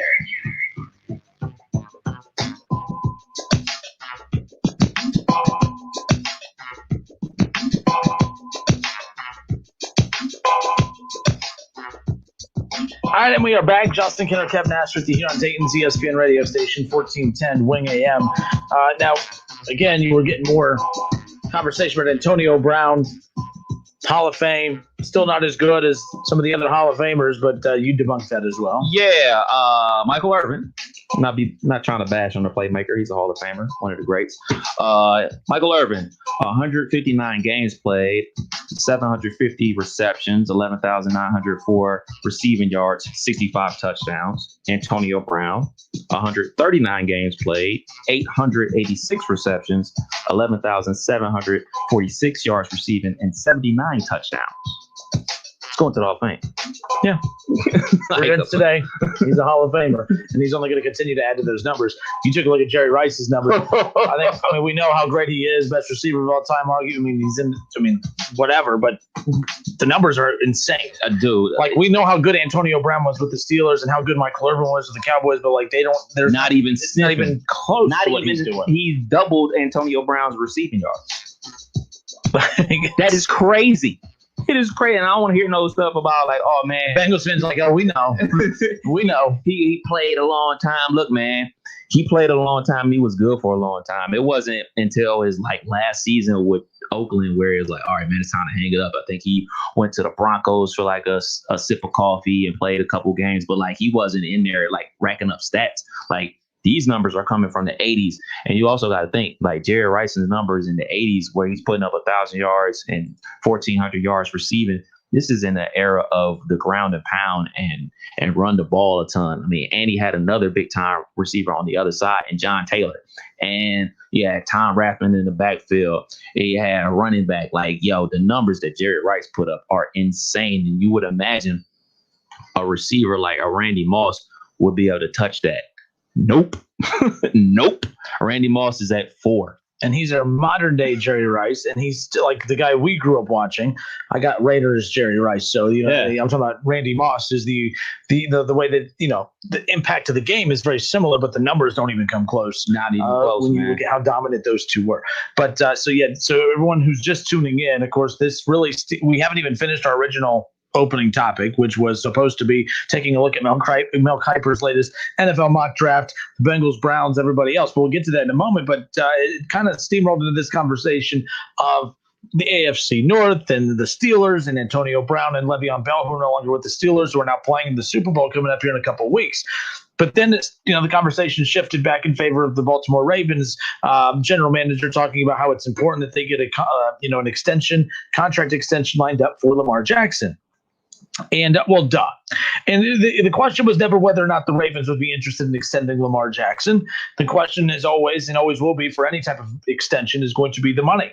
And I think that when you are the Kansas City Chiefs and you have a guy in Patrick Mahomes who wins an MVP in his first full year as a starter, leads you to a Super Bowl in year 2 and has you back in the Super Bowl in year 3. I know they got the extension done last year, but it's a lot easier to open up the vault to give him everything he wants when he's giving you everything that you want. And as good as Lamar has been, 3 straight years in the playoffs, the team was out of the playoffs and they were about to fire their head coach midseason. They bring him in his rookie year halfway through. Everything turned around. He's giving you some of what you want, but he's not giving you everything that you want to feel comfortable to say, name it, it's yours. And I don't believe that's going to be the case. And there's a lot of quarterbacks that have not done that. Deshaun Watson, we know how good he is. He's been the talk of every sports show out there, whether it's TV, radio, what have you, podcast, it doesn't matter. There's a lot of teams that want Deshaun Watson, but there's a lot of teams too, a ton of teams that would not have given Deshaun Watson the type of money he had. Patrick Mahomes makes $45 million a year. Deshaun Watson makes $39 million a year. Deshaun Watson, when you start comparing career accomplishments to that of a Russell Wilson, to even that of a Ben Roethlisberger and Aaron Rodgers, you go down the list. Hell, there's even a Drew Brees and Tom Brady in here. Deshaun Watson, talented right now, yes. More talented than those guys at this exact moment, yes. But let's be clear, accomplishments are the base of kind of how you weren't getting the money. I still think Deshaun Watson's contract was bad, but hey, if you can get it, you can get it. More power to you. But I do believe that when you look at bad contracts, that should not be the base for what your opponent, what your other quarterbacks in the market are looking for money. I think they're going to look at that and say, I want that. I think a lot of agents are going to say, look, man, there's a reason that the guy who gave him that money is no longer there. There's a reason that they've had to move on from Hopkins, and it wasn't just because of an internal struggle between him and the head coach and Deshaun Watson. It wasn't because of that. It was because of the bad contracts. They gave J.J. Watt a lot of money. Hopkins had a lot of money. Then they gave Deshaun Watson that money. There was a reason that things started crumbling. There was a lot of bad decisions being made when they gave too much power to Bill O'Brien, who's now, of course, what do we say, offensive coordinator with Alabama. Roll Tide. Unbelievable. So the point is, Lamar Jackson, what range do we think he's going to be in when it comes to his payday when that day comes? I do believe the Ravens are going to give him an extension. I think that they are going to honestly start those talks. He may not have the extension finalized by the time we head into next season, Kev, because I truly believe the next big quarterback battle, between team and contract negotiation battle, I think it's going to be the Ravens and Lamar. The Cowboys are still trying to finish theirs for the last 2 years, and I don't think it's going to be done heading into next year either. They can tag him again. Yeah. So I don't think that this deal is going to be done by next year, but I think that the Ravens, the first olive branch is going to be extended for that. I just don't think that he's extended by the time you head into next season, and it could potentially harm the Ravens next year because I think this could get ugly. I don't think the Ravens are going to offer him what he's going to be expecting or wanting. What's fair? What's fair? That's what I started. That's why during we started looking at this during the break. Russell Wilson's making about $35 million. Mm-hmm. Russell Wilson has a Super Bowl. Mm-hmm. All right, you look at Ben Roethlisberger, $34 million. Now again, talent.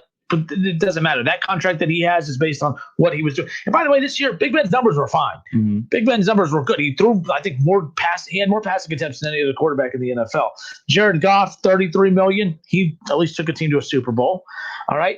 Aaron Rodgers is at $33.5 million. Kirk Cousins, $33 million. Carson Wentz, $32 million. Matt Ryan, $30 million. Ryan Tannehill, $29 million. Ahead of Ryan Tannehill, ahead of Matt Ryan, definitely ahead of Carson Wentz. I'd say above Kirk Cousins. I think he'll be at that Kirk Cousins, Aaron Rodgers range of that 33. But I think he's looking at Deshaun and saying, hey, I want that 39. I want 38, 37. And I don't think that he's worth that much, to be honest with you. I think 37 is fair. I think 37 is fair. And more than Russell Wilson, I'll take Russell Wilson over Lamar in a heartbeat. I would take Russell Wilson over him, but he's signing his contract after him, and that's just how it goes. That's how it goes in sports. When you sign the contract last, you get the most money, and that's why Kirk Cousins has always continued to cash out because his agent is a genius. That's just how, unfortunately, well, not for unfortunately, that's the perks of the business. I do wonder how our listeners and you feel about this. How much ownership goes onto the quarterback? I know it's like low hanger fruit to say like, all right, man, the wins and losses go on the quarterback. But this is a team sport. As Keith Byers has told us 1,000,001 times, this is a team sport and one hand can't function without the other. So when we look at the Deshaun Watson contract, we look at the Mahomes contract, we look at all these contracts out here, who's getting the short end of the stick when these guys sign these big contracts? Because it's a team sport. You know what I'm saying? Am I expressing myself correctly? No, it's a team sport from a talent perspective, but it's also a team sport from a payroll standpoint. And when one player is taking the highest chunk of the money, there's a reason that the team takes a step back when the quarterback gets his. Okay, fair enough. I think I went away from what you were trying to. No. Sorry, That's where range where I was thinking. I just don't understand. Like okay, for instance, like I think we both agree that Aaron Rodgers is one of the most talented quarterbacks we've ever seen play, right? Mm-hmm. But his quote unquote accomplishments don't match his talent. So is that Aaron Rodgers' fault, or is that the Green Bay Packers' fault? Is that Dan Marino? Like, I think Dan Marino is one of the greatest quarterbacks I've ever seen in my life, but he only went to the Super Bowl once. And we look at Aaron Rodgers like, oh, he only got one, and it's a disappointment. He should have had more. And look how talented he is. Like, when it comes to the money, or they should be paid for their accomplishments on the field, or should they be paid for their talent and what they're producing? I guess is a better way of asking. We had this conversation a while back, and the way that you look at a quarterback and the money you give him is no different than how a company would look at me or you for any line of work. It is, okay, he's requesting this much money, and based on his job description, what I need him to accomplish is this. And he's been able to do this and then some, making this amount of money. And he's doing it at a level that if we lose him, because we won't give him this amount of money, we're going to lose the base of what we're asking him to do and then everything else that he did on top of it. Are we going to be able to find someone to come in and not just do the base, but do everything that he does on top of it and lose it over maybe a couple $1,000s or a couple million in the NFL world? And that's what you have to look at. Lamar Jackson, you win a lot of games with Lamar Jackson. You get to the playoffs with Lamar Jackson. But there are restrictions within his games where they're going to look at and say, well, again, the job description is win us games, get us to the playoffs, win us Super Bowls. You're winning games, you're getting to the playoffs. You won one playoff game in 3 years. You have a lot of not setbacks. We have a lot of flaws within your game. You're not a good throwing quarterback. You're capable of it, but you're not. There's too many flaws there for us to warrant giving you that type of money, especially when you're probably the worst throwing quarterback in the division. You have Big Ben, who just threw more passes than anybody else. Say what you want about Baker Mayfield. He doesn't turn the ball over anymore. He became more accurate. And then there's Joe Burrow, who with no offensive line was still averaging 300 passing yards a game. And ultimately, no matter how athletic these quarterbacks are, no matter how many plays they can make with their legs, the front office is still not going to get over the fact that, yeah, but there's too many flaws with the way you throw. And if you're the worst throwing quarterback in our division, I'm not going to make you one of the highest paid quarterbacks in the league. I think he's going to get 32, 33 in that range. I don't see it going higher. 37, I get it. He's won the MVP. But I still think that there's going to be too many things. I mean, he threw for like 100-something yards in this last playoff game. Like, in your defense held him to 17 points, 10 points, because the pick six. Pick six. First turnover in the red zone, I think, of his career. I think they said on ESPN. Yeah, that game was horrible. Like, not even horrible for him, just horrible to watch. Like, it was definitely a throwback game. I asked that because I just get confused, and I always wonder about that. Like, because we can look at, say, AJ McCarron and what he was able to accomplish at Alabama. And we think about, like, okay, Ken Dorsey, what he was able to accomplish at University of Miami, championships, big time wins and everything like that. But when it came to the NFL draft, he was shunned because, oh man, look at all this talent around him. But 2 weeks ago, when he was winning the national championship, he was the man because he was the leader of the team. So now we look at the NFL and we look at, like, Lamar's personal accomplishments and records that he has broken, and then we go try to weigh it up against the team accomplishment. So I just don't know. Like, I guess that's what front offices do. They weigh both. Both of them play a part in how they determine how they're going to pay somebody. Like, yeah, we look at your individual things that you've done and everything like that, and they also look at the accomplishments that you were able to bring towards the team. And we both agree that, I think everybody agrees, that the most important player on the field is the quarterback. And that's where I look at Lamar, because you brought it up before. They were headed towards a cliff with Wacko Flacco. Harbaugh was about to retire. They put the young guy in, and they let the young guy just go crazy, and they make the playoffs. And as terrible as he was in that game versus the Chargers, they almost still won. And then they lose in an embarrassing fashion the following year after his MVP regular season. And then this year was up and down. And then, he goes, takes a poop break, and then he's balling out of control again. So it's just like, it's not, I don't think it's as cut and dry as to say, like, all right, man, you haven't accomplished enough wins wise in the playoffs to say you're not going to be justified a big time contract? Well, scale of 1 to 10. How confident do you think that front office is that he could win you a Super Bowl? Running into Patrick Mahomes every year, you're never going to have the quarterback. And to be fair, not a lot of teams will have a quarterback. Right.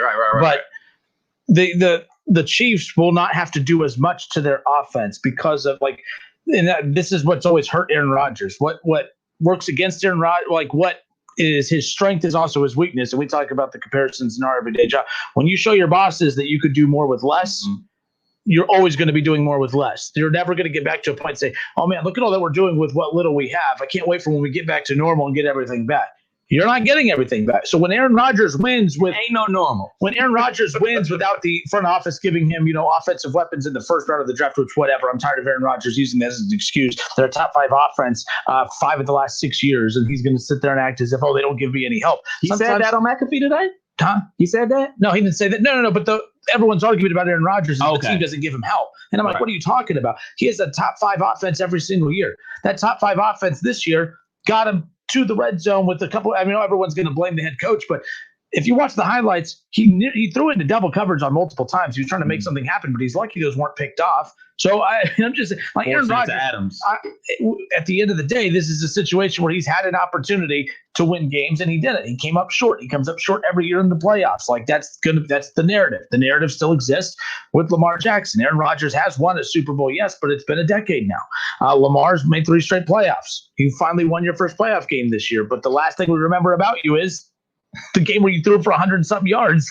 That can't happen. But I don't even know where I was going with this. My ADD is in full force. It's all good. I just think I don't know, real quick. Once you prove you could do more with less, that's we don't need a waste a first-round pick on a wide receiver. Look, Aaron's taking these no-name free agent receivers and turning them into potential Pro Bowlers, and we're getting late-round receivers, and he's turning them into Pro Bowlers. So now we can just use our first-round picks for defense. So it's the Packers have good offenses, good defenses every year. I mean, they had the little slump for a while because he wasn't getting along with his head coach and Mike McCarthy. LaFleur comes in.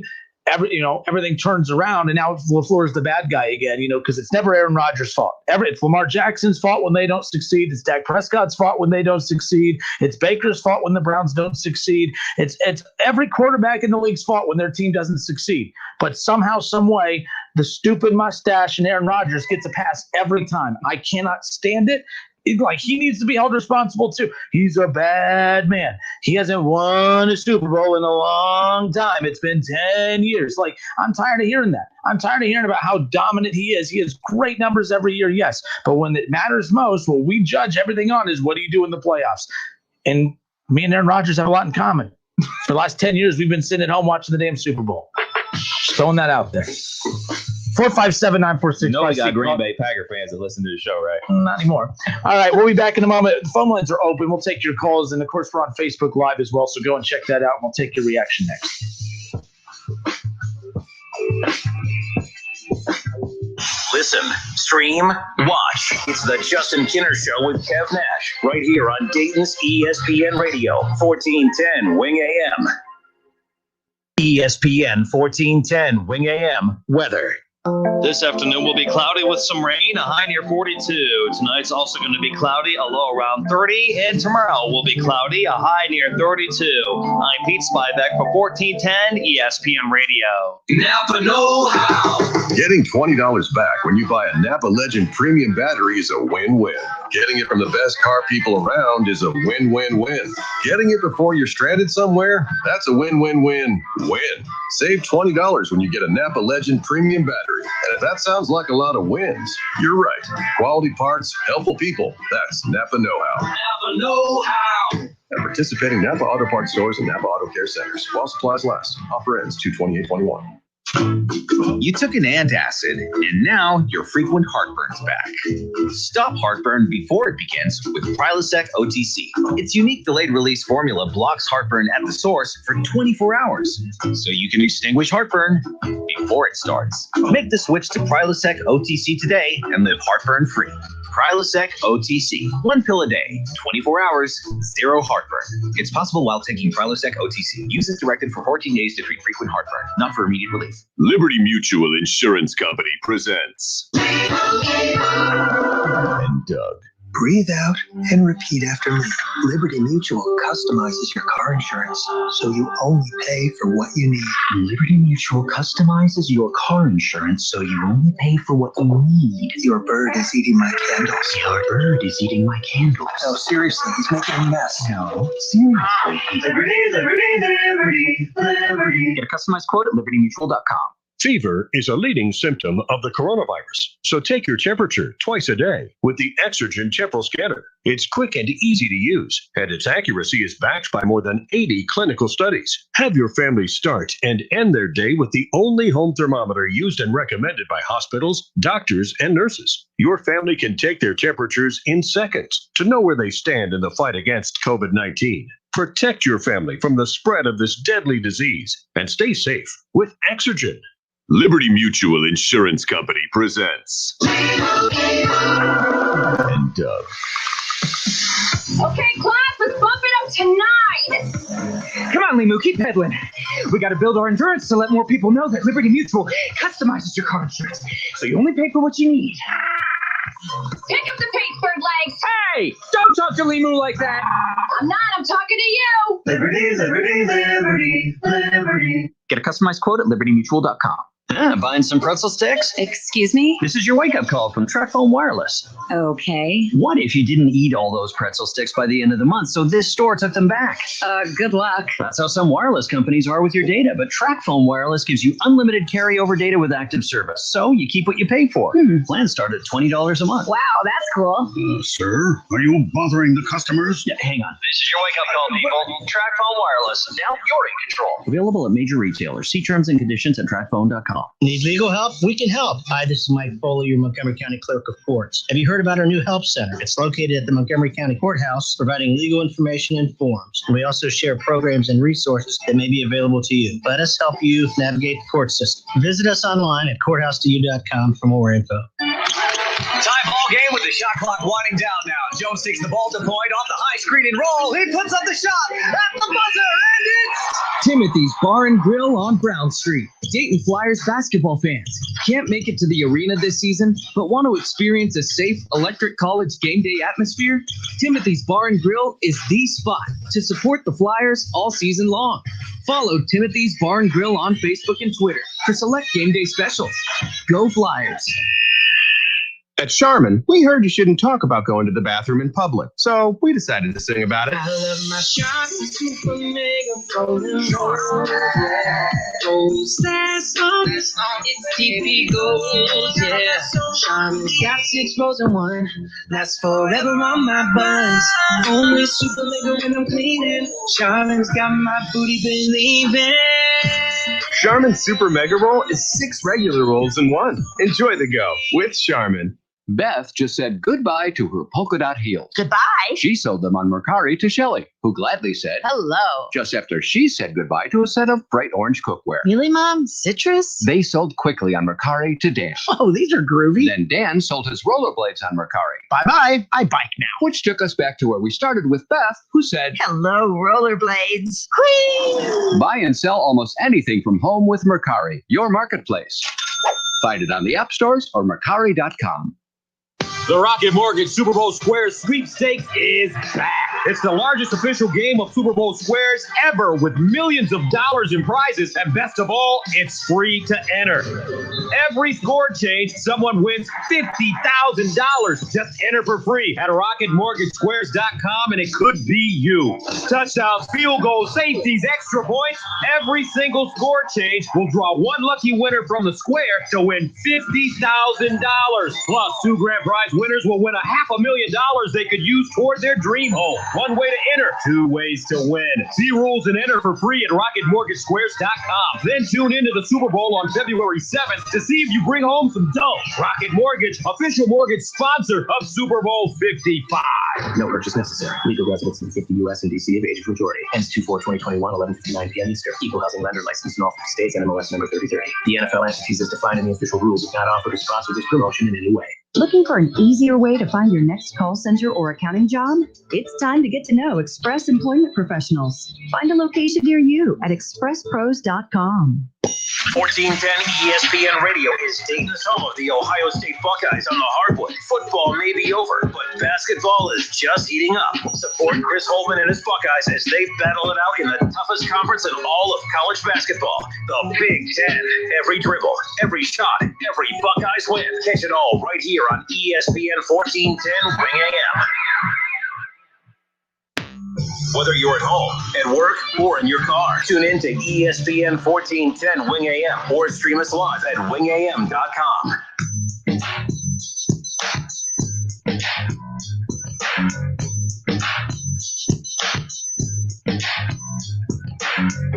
So much talk about Devontae Smith's size, the wide receiver from Alabama, Heisman winner, of course. You know, we debated earlier, is he too small? Is he taking the chance? Brian Flores, head coach for the Dolphins, says that he's sick of hearing the criticism of Devontae Smith. He said, you know, we don't know exactly who we're picking and if he'll even be available, but keep in mind, good talent's talent. True. And let's be honest, and I'm reading this article from ProFootballTalk.com, but he goes in detail about Devontae Smith, saying, he goes, last I checked, all we hear is about how great the defense is and secondary is in the SEC, and that's all he diced up all season long. And now all of a sudden, he's big enough to go at those guys in college, but not big enough for the NFL. He said, talent always wins, and he believes he's a winner. Who knows? But that's high praise, by the way. That's an extended high praise. And Flores could take him. Look, they're taking Jamar Chase in a lot of these mock drafts, and I do believe if Smith is there, that's probably their preferred target. You know, Jamar Chase is your typical wide receiver in the NFL, much bigger build. So who knows? But we've seen small receivers dominate, big receivers dominate. Antonio Brown's a big dude. Yeah. We've seen skinny Marvin Harrison, skinny OBJ. OBJ's a little bulkier now, but OBJ was tiny his first year in the.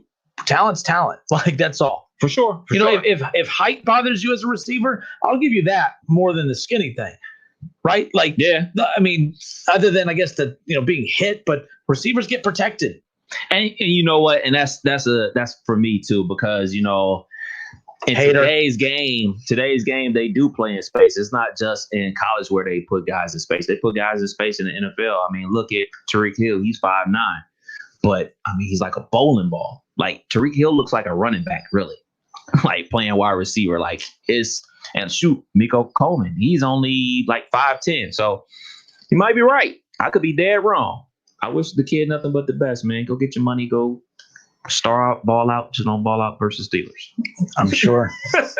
Yeah. Now, I mean, the AFC, and by the way, we're going to get to your calls in a moment, but an interesting question that just came in a little bit ago about, outside, and this is to Lamar Shelley, outside of Mahomes and Josh Allen going forward, how many teams in the AFC have a quarterback that can take this team to the Super Bowl? And Kev, I know it's very easy to say, well, all of them or a good chunk of them. I think I know what he means. Like, which of those guys do you really have what it takes? Like, there are teams that are good enough to go to a Super Bowl. What about the quarterbacks that can take you to a Super Bowl? Josh Allen was one game away from getting there. But to be fair, what I mean by teams is like, when we saw the Jags a few years ago in the AFC title game with the lead over the Patriots, like, no one was looking at that team and saying, oh, that quarterback, and Blake Bortles is a guy that can, he was your outlier guy that we always talk about, that's capable of it. But if that quarterback could get you there, fine, but no one's lining up to build their team around that quarterback. Nick Foles kind of fooled a little bit of people, and he got paid pretty handsomely, and he's been bobbled around by a few teams, including the Dolphins, nonetheless. But in the AFC, Kev, how many I'm looking at, let's say, the AFC East. The Dolphins, Patriots. I mean, the Patriots don't even know who their quarterback is right now. Right. Sam Darnold, we don't even know if he's an NFL quality quarterback. I mean, you're assuming they're giving them the benefit of the doubt because it's the Jets. The Dolphins, they have the coach, they have the talent, the players. I'm not willing to say that about Tua yet. Josh Allen, but in the AFC East, of any of those outside of Josh Allen, who? I don't think anybody. Nobody outside of Josh Allen. AFC South, their quarterback, we don't even know who their quarterback is. In fact, I mean, as of now, it's Deshaun. Right. I think Deshaun's good enough to take you there, but it's had some good teams. But with this Houston team, I'm not willing to say Deshaun can do it this moment because the team's not set up to do it. The Colts, you don't know who their quarterback is. Jacksonville. About to be Stafford, right? Maybe, but again, we don't know until he's there. Jacksonville, I don't know. Trevor Lawrence is supposed to be good, but Sam Darnold was supposed to be really good. All right, we don't know. The Tennessee Titans. The AFC title game last year. I think he's capable of it. His numbers were good this year. I'll give him that. Ryan Tannehill, his numbers were better this year than last year. Last year, I wasn't a fan of him. This year, his numbers were better than Baker's, and everyone knows how much I enjoyed watching Baker play this year. Schroeder, I don't compliment them up. I'd say Ryan Tannehill's capable of it, but I wouldn't put money on him to do it. But I think he's the only one capable in that division, the AFC. Yeah, man, their defense was so bad. And it was so good the year. So when the defense was really good, he was really average. Right. Then he became really good, and then the defense was bad, and that's why the Titans weren't good this year, because of that. Which is crazy because, I mean, obviously, $29 million is a lot of money. But that's not like a ton of money, like in NFL terms. It's not like he's getting paid like Russell Wilson is, or even Kirk Cousins. Like, so you still had enough money to wiggle around. I mean, remember though, they paid the running back. So they put a lot of money in the offense. When they paid Derrick Henry and they paid their quarterback, they lost Conklin. They lost 2 offensive linemen. They were not the same team as they were a year ago, but their offense was on pars last year. Went for 2 stacks. Yep. And then, but the defense, to be able to pay Derrick Henry, to be able to pay Tannehill, they had to lose some offensive linemen and lose some key defensive guys. So it's like, the cornerback Logan ended up going to the Giants, but Clowney. Remember they gave Clowney like how much? $22 million? Now he just didn't contribute. But let's just say he was on his A game. The secondary wasn't good. Linebackers were bad. They didn't get a lot of pressure up front. If Clowney would have panned out, they would have been the Browns. You had one good pass rusher and that was it. So, they were very similar. This ain't breaking news, but go ahead and check them out if you want. Like Clowney's had 2 good seasons in the NFL. 2 good seasons in like 9 years in the NFL. Like, we can all say he was a difference maker for the Seahawks, though, 2 years ago. Yes, they signed him. Yes, that year. But there's a reason they didn't bring him back, because they probably saw something that we didn't see. Yeah. So anyway, we're going through, and again, this was a question that came in. We're live on Facebook, by the way. Lamar Shelley said, outside of Josh Allen and Patrick Mahomes, how many teams in the AFC, are good enough to right now lead a team, to a Super Bowl? So the Broncos, no. I'm not going there. Kansas City, I was, Carr with the Raiders, capable. I don't know. I'd say capable, but a lot has to go right. Right. And then the Chargers with Justin Herbert. I think Justin Herbert's going to be fantastic. He's only 1 year in the league. Let's just wait. But I thought if Joe Burrow stays healthy, him and Justin Herbert are going neck and neck the rest of the season. I was really impressed with Justin Herbert early on. His numbers were just as good as Burrow's. So I think so, but for right now, let's just say he's good enough to win playoff games and get there at some point. Yeah. But I'm not willing to go Super Bowl. The AFC North, I'm not willing to say Lamar. I just can't. Not right now. Maybe I need to see if the Ravens provide him with weapons, like on the wide receiver standpoint. Mm-hmm. That's going to be the next step. Is okay. We're sitting there saying what's next for Lamar, but what's next for the Ravens? Okay, yeah, you got to extend him, but why don't you give him some receivers? Right. And then if he can't win with those receivers, then that's his fault. But right now, the team looks bad because you didn't give him wide receivers, just like last year. The Browns didn't look bad for going all in to help Baker by giving him, OBJ and every receiver he could ask for. That was Baker's fault. With Lamar, it's the opposite right now. We're assuming it's just because he's maybe not the best thrower, but he also has no one to throw the ball to. I can't say Lamar. Go find him a Justin Jefferson in the draft, man. Draft you a good receiver, man. Stop. I mean, shouts out to Willie Snead. He's a tough guy, but like Willie Snead should not be your number 1 receiver. Joe Burrow. Talent-wise, of course. I put him in the same category as Justin Herbert. But like it's too early. Yep. And then Big Ben, of course. And then Baker Mayfield. I would have said no a year ago. I would have said no a month ago. But he's not why they lost to the Chiefs this past weekend. Mm-hmm. All right. But he could have made bigger plays. I'm going to be fair.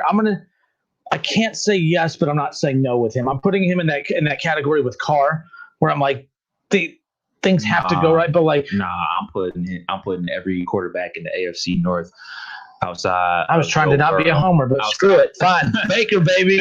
outside of Joe Burrow, and not because it's because the way the team is constructed currently. Well, I wouldn't say that, but I think every quarterback in the AFC North can get their team and win a Super Bowl.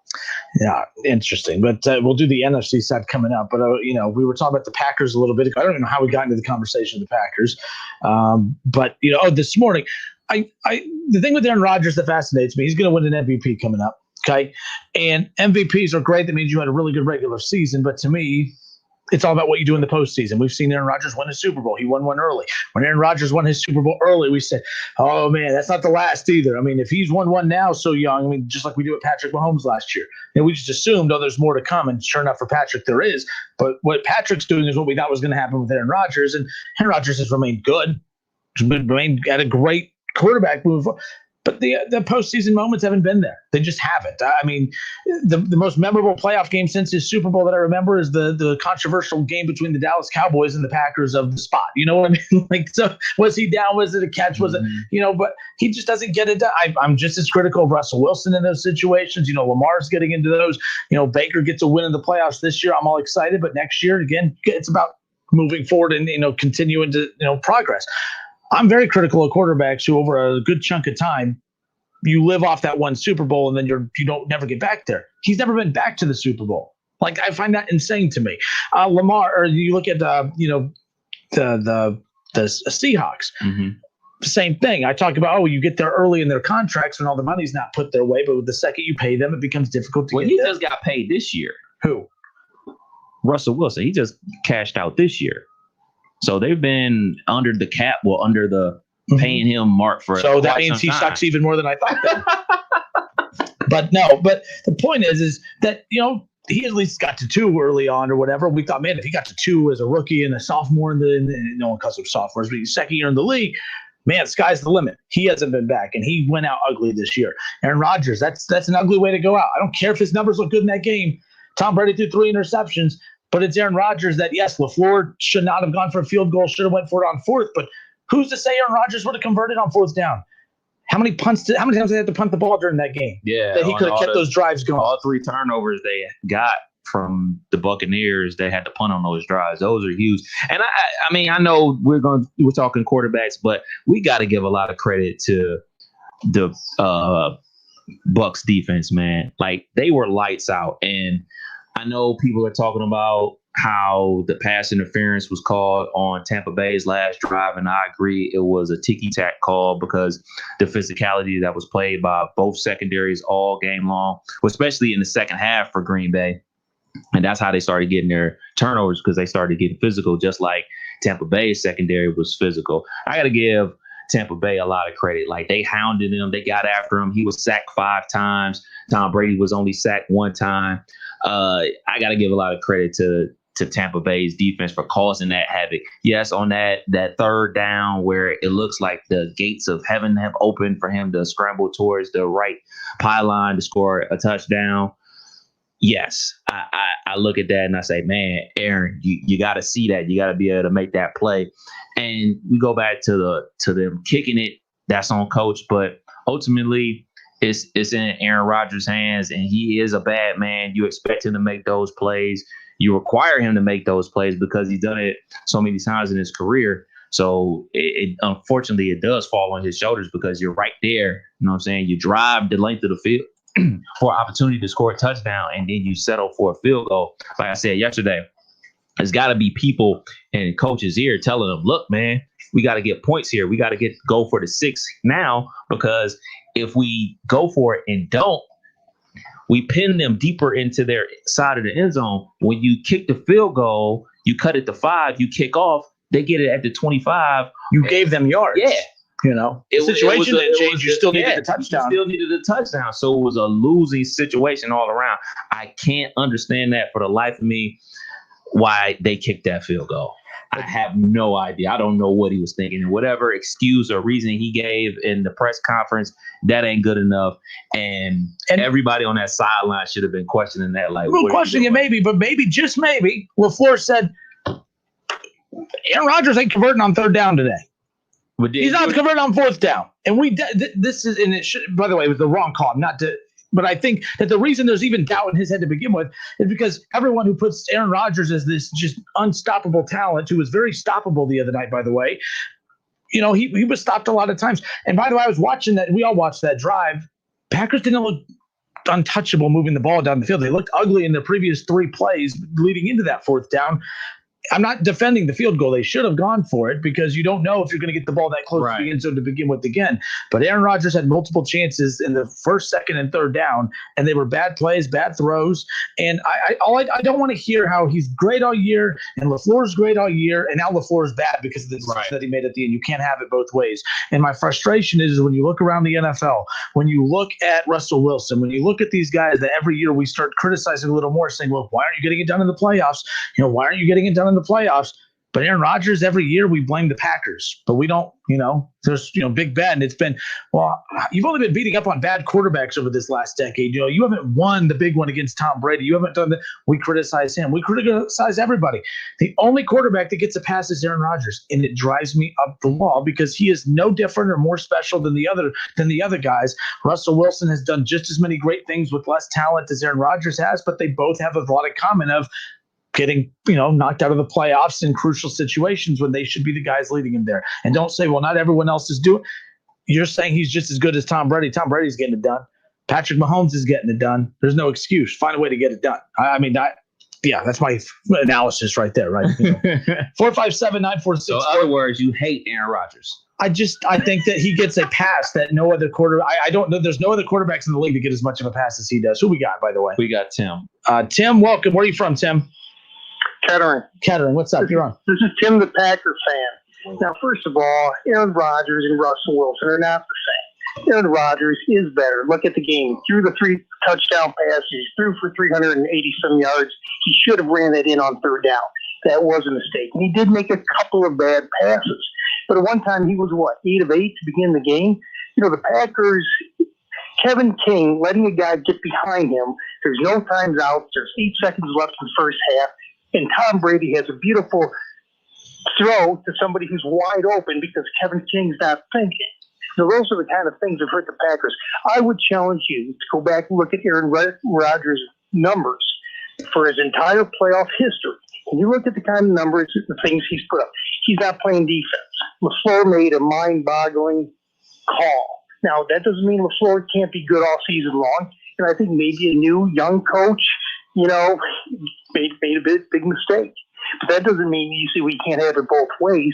Well, no, a guy can be good throughout the whole season and then blow it in the playoffs.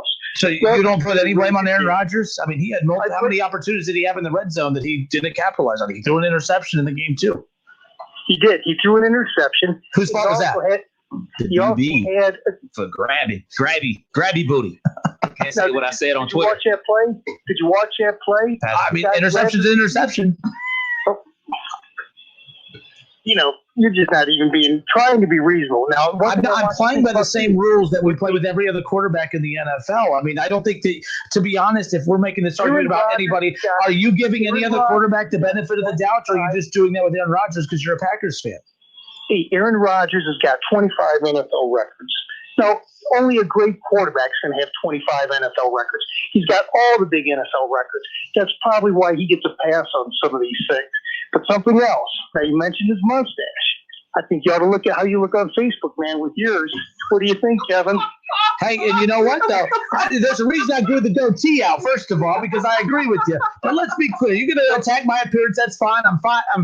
I'm fat. I got a weird mustache. That's totally fine. But what it doesn't take away from the fact that Aaron Rodgers, I think he underperforms. He underachieves. He underachieves for as great as he is. I think he underachieves greatly. The fact that he's going to end his career with just one Super Bowl, I think that's one of the biggest disappointments of all time. It's a huge disappointment for a Packer fan. It's a huge disappointment. It's a huge disappointment when they had the Seahawks down, and all they had to do was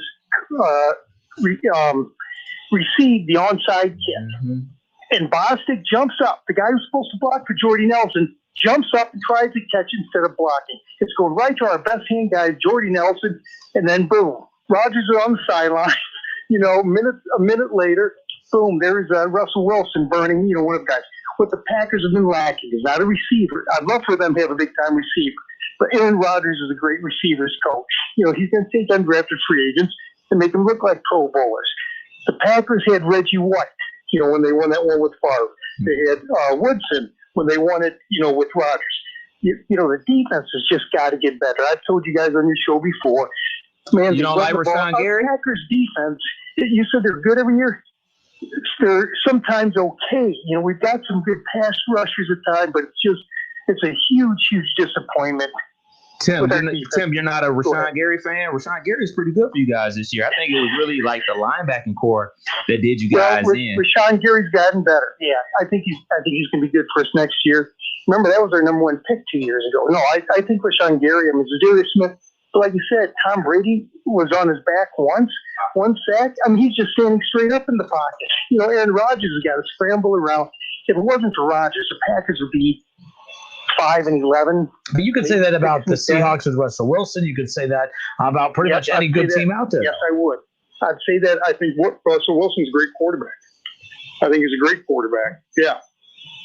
Without Rodgers would be, it's just, they've got to do something about that defense. It'd be nice to have, a wide receiver that Rodgers doesn't have to coach up. Look what these guys do. And one of the reasons that the running game is good, they're good running backs, but you know what? It's because of the passing game. That passing game makes that running game a lot better. We'll see what happens with these guys. Patrick Mahomes is pretty dang good, and their run game's not that great. You don't think the run game's very good? No. Okay.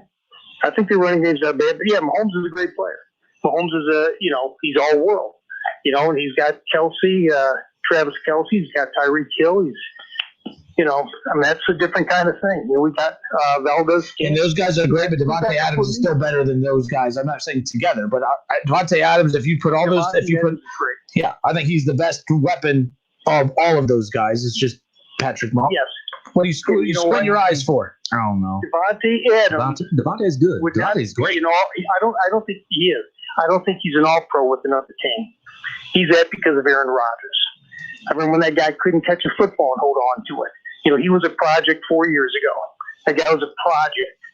So, yeah, Aaron Rodgers is a different kind of guy. That's why he's got all of these records. That's why he played so well. How many other quarterbacks do you think are going to get sacked 5 times in a championship game, still throw 3 touchdowns and 380-some yards?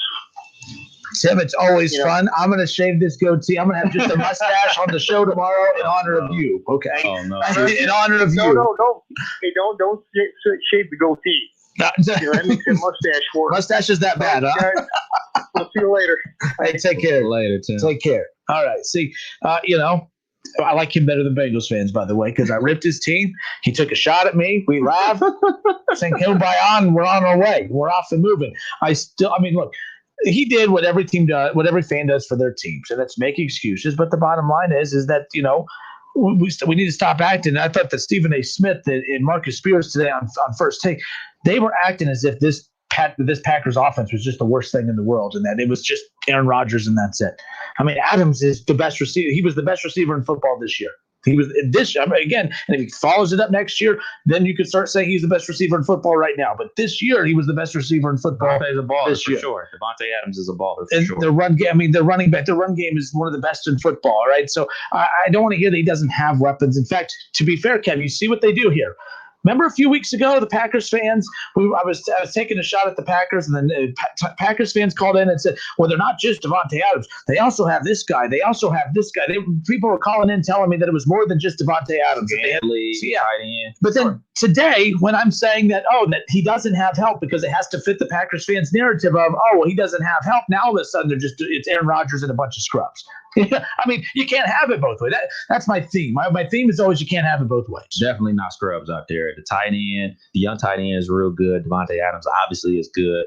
I know Aaron Jones, the running back, I think he got his ribs broke or something because he got KO'd on the sideline.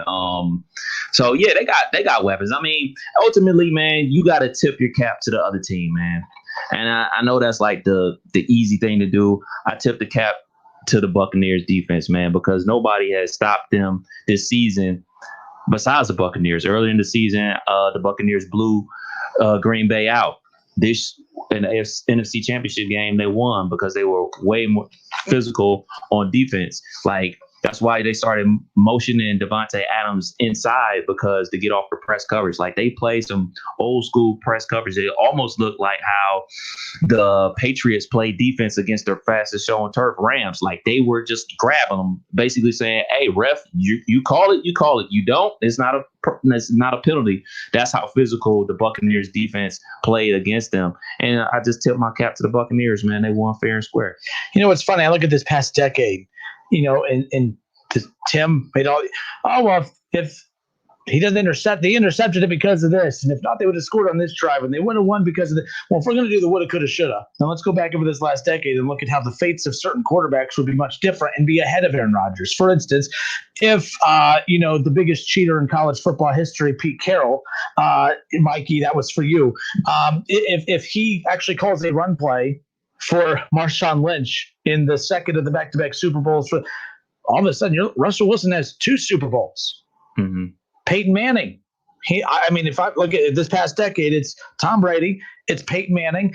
If Russell Wilson and the cheating Pete Carroll, the biggest cheater of all time in college, right? That's what I refer to him as. If he calls a run play, that's 2 Super Bowls for Russell Wilson. Then he's third on my list over this past decade. And if Drew Brees, we talked about that big penalty against the Vikings and everything, and I know he threw the interception in overtime, but it doesn't even go into overtime at that point. If that's the case, I believe the Saints go on to win the Super Bowl that year. So that's 2 Super Bowls for Drew Brees. So that would be 4 quarterbacks I would put above Aaron Rodgers if we're going to play by the Packers fans' rules of doing the woulda, coulda, shoulda over the last decade for what has kept Aaron Rodgers from getting there. But we don't do that.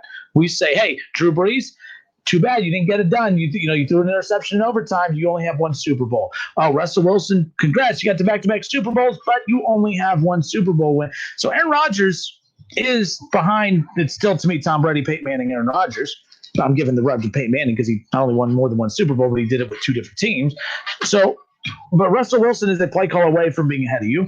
I believe Drew Brees is a penalty away from being ahead of you. So Packers fans, you don't have to like it. But the bottom line is Aaron Rodgers, he's had his opportunities. And they lose a lot of close games in the playoffs too. I'm done. I'm off my soapbox. There you go. Bob McKinney on Facebook says this Super Bowl is going to be a shootout, I believe, coming up. We'll get into some of that coming up. Cassius Clay says Rodgers still behind Eli Manning, to be honest. I don't know about that. I can't go that. I mean, if we're talking Super Bowl totals, yes. Oh, man. So are many others. So many others. Breeze as well. Oh, man, maybe he's a bad man who hasn't been to a Super Bowl in a long time. He gets more passes than anybody else. I'm tired of the excuses made for Aaron Rodgers. I'm over it. Vincent Waller says Rodgers' excuses are old. He has one of the top receivers in the league, 2 good running backs, and their defense this year was the best it has been since their Super Bowl win when Charles Woodson was Defensive Player of the Year. He gets talked about like a top 5 all-time quarterback, but he is not top 5 talent all time, but not top 5 results. So there's that.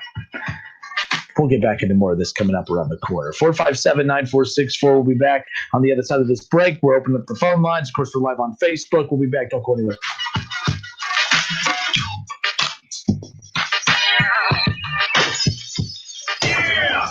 It's the Justin Kinner Show with Kev Nash on 1410 ESPN Radio.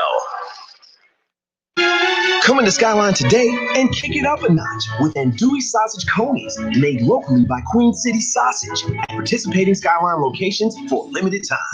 Feeling good? It's Skyline time.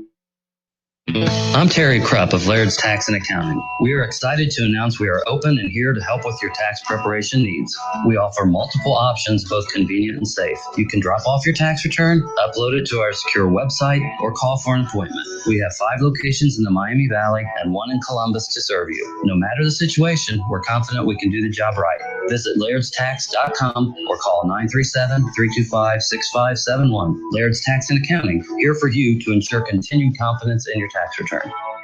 Hi, I'm Sales Manager Jason High at Germain Honda Beaver Creek, proud recipient of the prestigious President's Award. We are your local Honda dealer, and we invite you to see our newly renovated state-of-the-art facility. You'll be amazed at our selection, and remember, all new Hondas come with a lifetime powertrain warranty. Visit us at Route 35, just east of 675, conveniently located near Wright-Patterson Air Force Base. Germain Honda Beaver Creek, the right car, the right price, the right way. I hope to see you soon. There's never any FOMO with the iHeartRadio app. You won't ever have to miss out on your favorite shows and contests with this radio station again. Radio 24/7, 365. We're here when you want us. Stay connected and listen anywhere when you download the free iHeartRadio app. Pros bring something extra to every job. Now at the Home Depot, they also get something extra. Pro Extra, our free loyalty program built for pros just like you. Members earn perks with every dollar spent, like Pro Extra Dollars, a tool rental credit, and more. New members get $20 off their next in-store purchase of $200 or more just for signing up. Learn more at homedepot.com/Pro Extra. New year, more rewards, Pro Extra, only at the Home Depot. How doers get more done.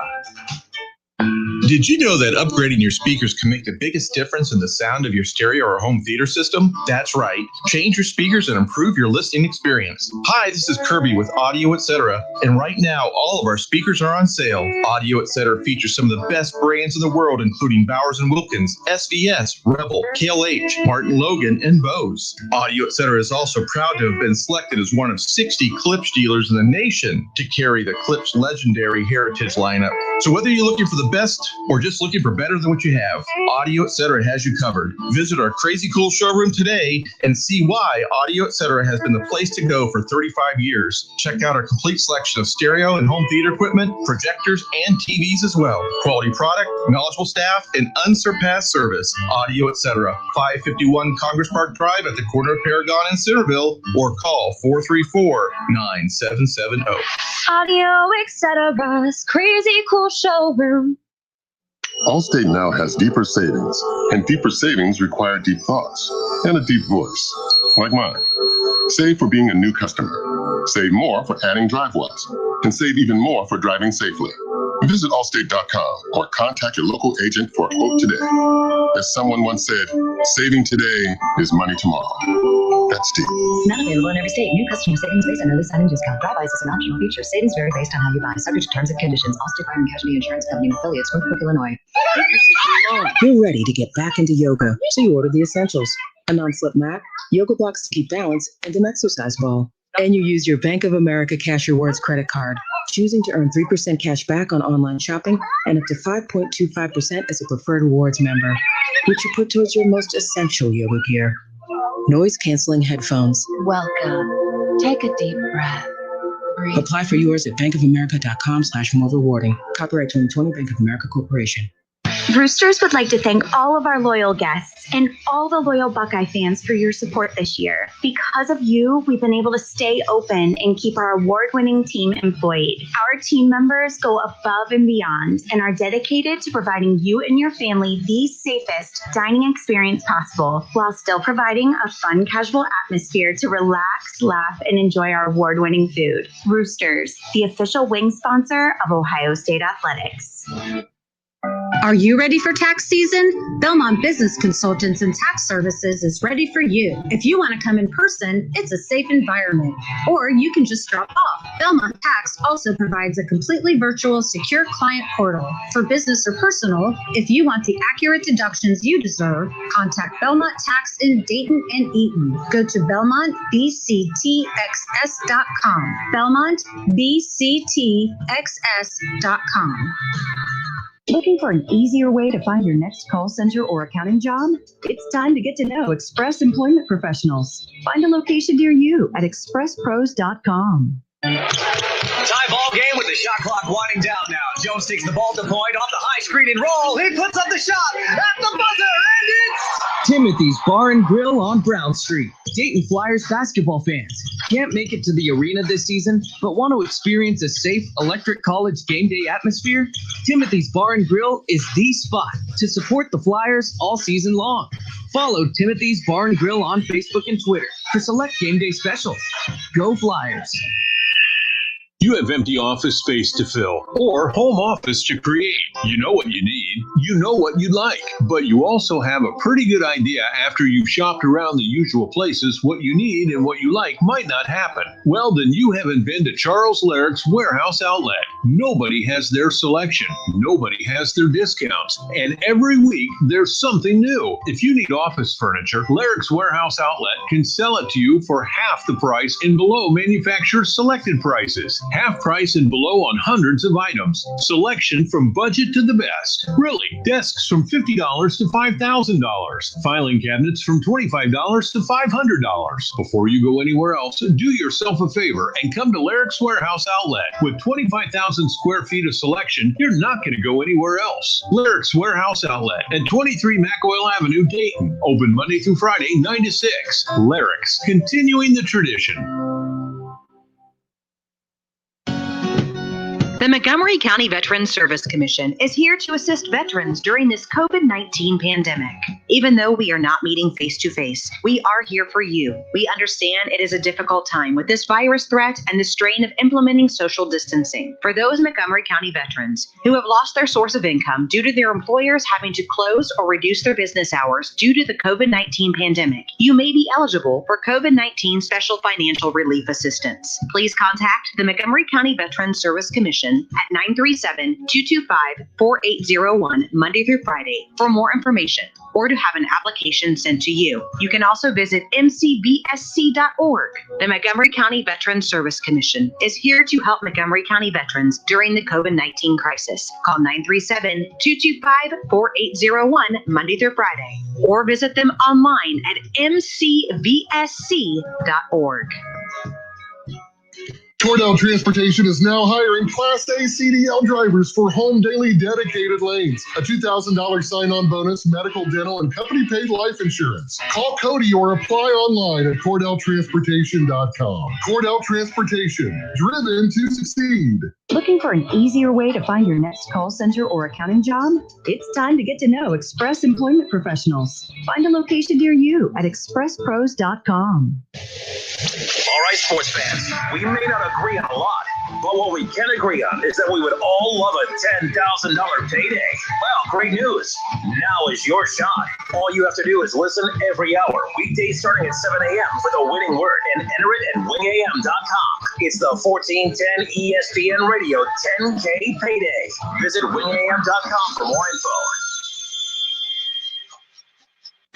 All sports, all the time. This is 1410 ESPN Radio. WING 1410 Dayton. Dayton's ESPN Radio.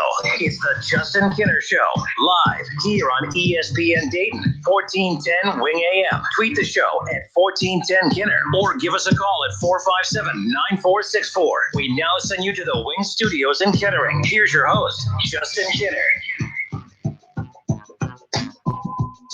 Justin Kinner, Kevin Nash, back with you here on Dayton's ESPN radio station, 1410 Wing AM. Third and final hour of the show. I found this interesting, by the way, again. I'm going to read this, and then, of course, it'll be turned into a political view, and it shouldn't be. It's just, keep in mind that this is interesting news for the area here. It's been 6 straight days. The state has been below, 3,500 active hospitalizations due to COVID-19. The governor said if the state can continue that trend for one more consecutive day, that the state will ease the curfew, moving it from 10 p.m. to 5 p.m., moving it from the 10 p. to 5 a curfew to 11 p. to 5 a for at least 2 weeks. Not bad. So just kind of changing it as it goes. So just, that came out a little bit ago. I just wanted to pass that info on for those of you who have not heard or read it. And so there you go. 457-9464. I didn't think that today was going to be a day full of Packers talk, but yet here we are. But no, it's an interesting conversation. Lamar Shelley a little bit ago asked of all the quarterbacks in the AFC, how many of those quarterbacks are truly capable of leading a team to a Super Bowl, not just being a presence on a Super Bowl team, but actually leading a team to a Super Bowl. I will say this about Baker this year, too, that people give me that defense was bad. It was not a good defense. They did not win games because of their defense. They won games strictly because of their offense. In the games that they were winning that was strictly because of the run game, those were tighter games. And the games that Baker Mayfield, added his passing ability with the run game, they took off and they look like a much different team. I'm telling you, if they end up beating the Chiefs last week, I'm not guaranteeing that they beat the Bills, but that was a legit opportunity for the Browns to get to a Super Bowl. It's crazy. So this year was supposed to just be about making the playoffs. Mm-hmm. But then they beat the Steelers. They had a chance to beat the Chiefs late. Weren't able to capitalize on some opportunities that are just going to haunt Browns fans for a long time. But there was a good shot there. There's not a lot of quarterbacks in the AFC that are capable of doing it. There's only a handful. But I was back and forth on it. I kind of put him and Carr in that same range of capable of it. I think a lot has to go right. But I think that as long as they have weapons, they'll be fine. But then again, you could say that about anybody. Yeah, that's the phrase that's used around the NFL. Once you get to the playoffs and you win a game, the term is let's get greedy. I mean, you in it.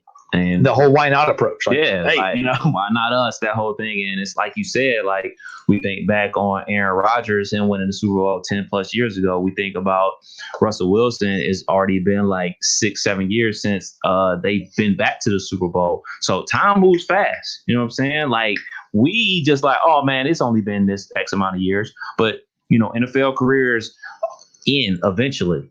And then we look back and say, what you mean to tell me that bad man that has broken all these passing records only has one Super Bowl? What you mean to tell me Russell Wilson won a Super Bowl in his second year and then got back again and he only ended with one?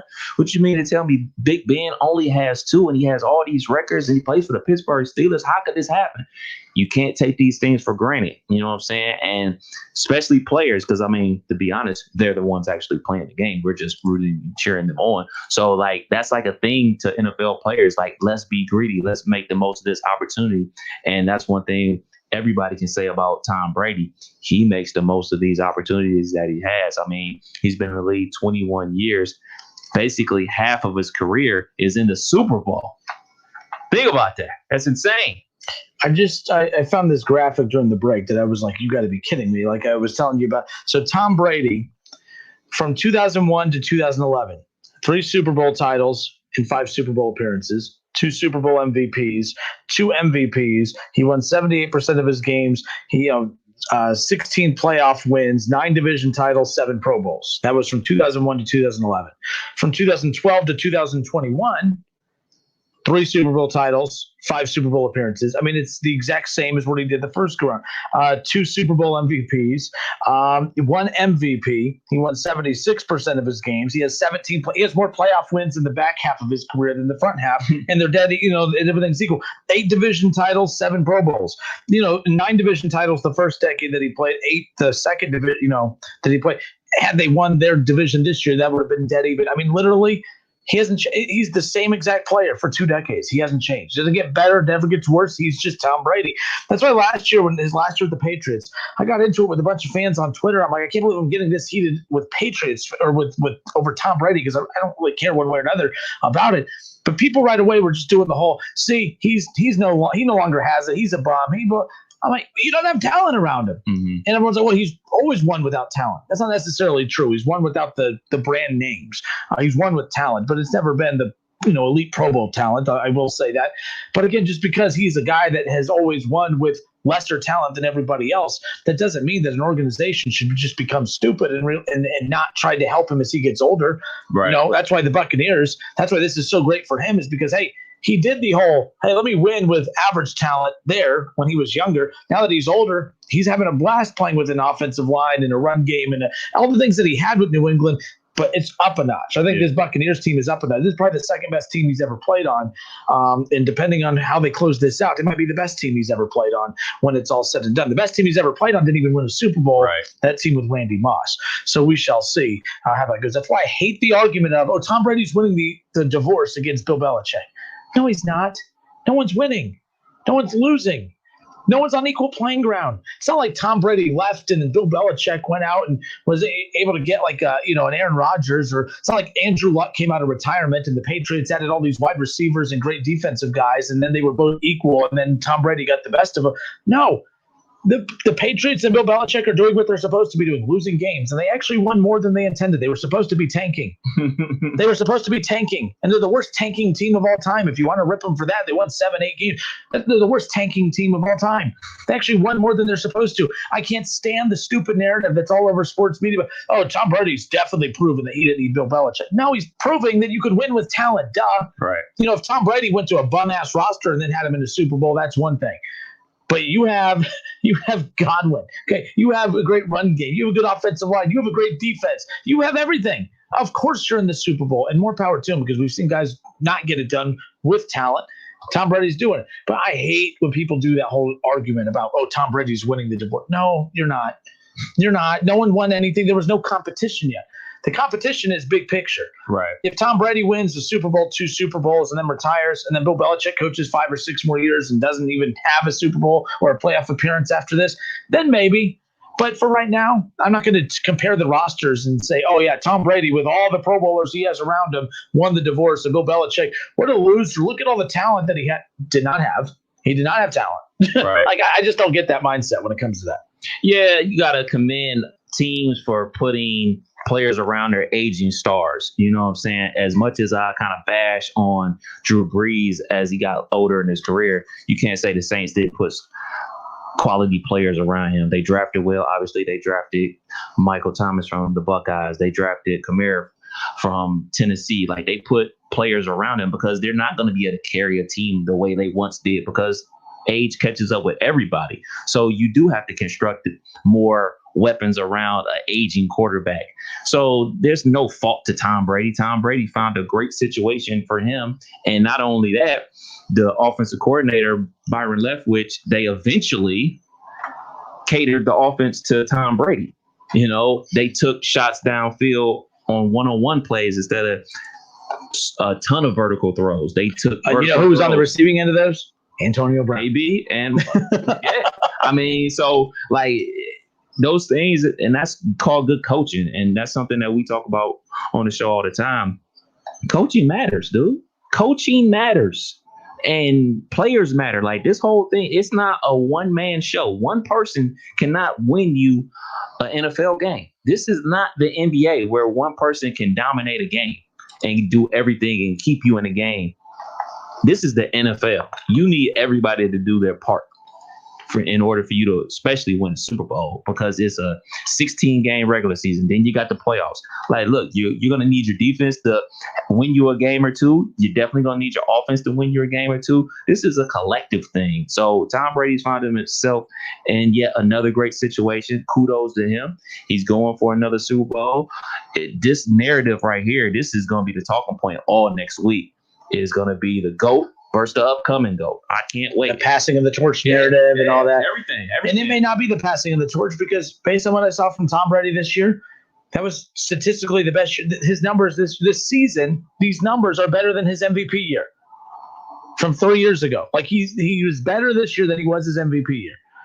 So now, by the way, who I always argue with, I get your argument now about what that, like, the MVP, his numbers are better now than his MVP year. Just means that, okay, someone had a better season. Like Aaron Rodgers had a better season, even though the number. So I'll give you that. I'll admit when I'm wrong with that. So there's that. But whatever. I'm just, I'm sure I'll yell at you for something else at some point. But no, the bottom line is it's right down that time stamp. That one. Also, it's not recording anything. Listen, let's go to the phones. Who we got? 457-9464. We got Nick on the line. Nick, welcome in, sir. How are you? What's up, fellas? Hey. What you were talking about? These guys are going to any lengths to win, everything like that. What's stopping Aaron Rodgers from going to New England? I mean, they're the Packers would have to trade him there. Do you really? I mean, the Patriots, you think they're a quarterback away? Well, look, you just said they can't even tank, and they should have tanked this year, and here they are in the conversation at the playoffs. And you just said yesterday or the day before, they got a quarterback who can't even throw the ball. Okay? If they had Aaron Rodgers, what are they missing? And they got a ton of money. And the Patriots accept no excuses. So if you're worried about Aaron Rodgers all these years making excuses about talent and everything else, that doesn't fly in New England. I mean, you get that out of there. And I look in the league, I think Aaron Rodgers is probably the most comparable to Tom Brady as far as New England system goes. I think he'd fit right in there, man. And if he really wants a Super Bowl that bad, I would go to the dark side. I would do it. Well, the only way he can get there is if the Packers send him there, and I don't think they're going to send him there. I don't think they're going to let him go and try Carson Palmer on him and retire. I mean, he could, but he couldn't. I mean, by the way, he would still have to.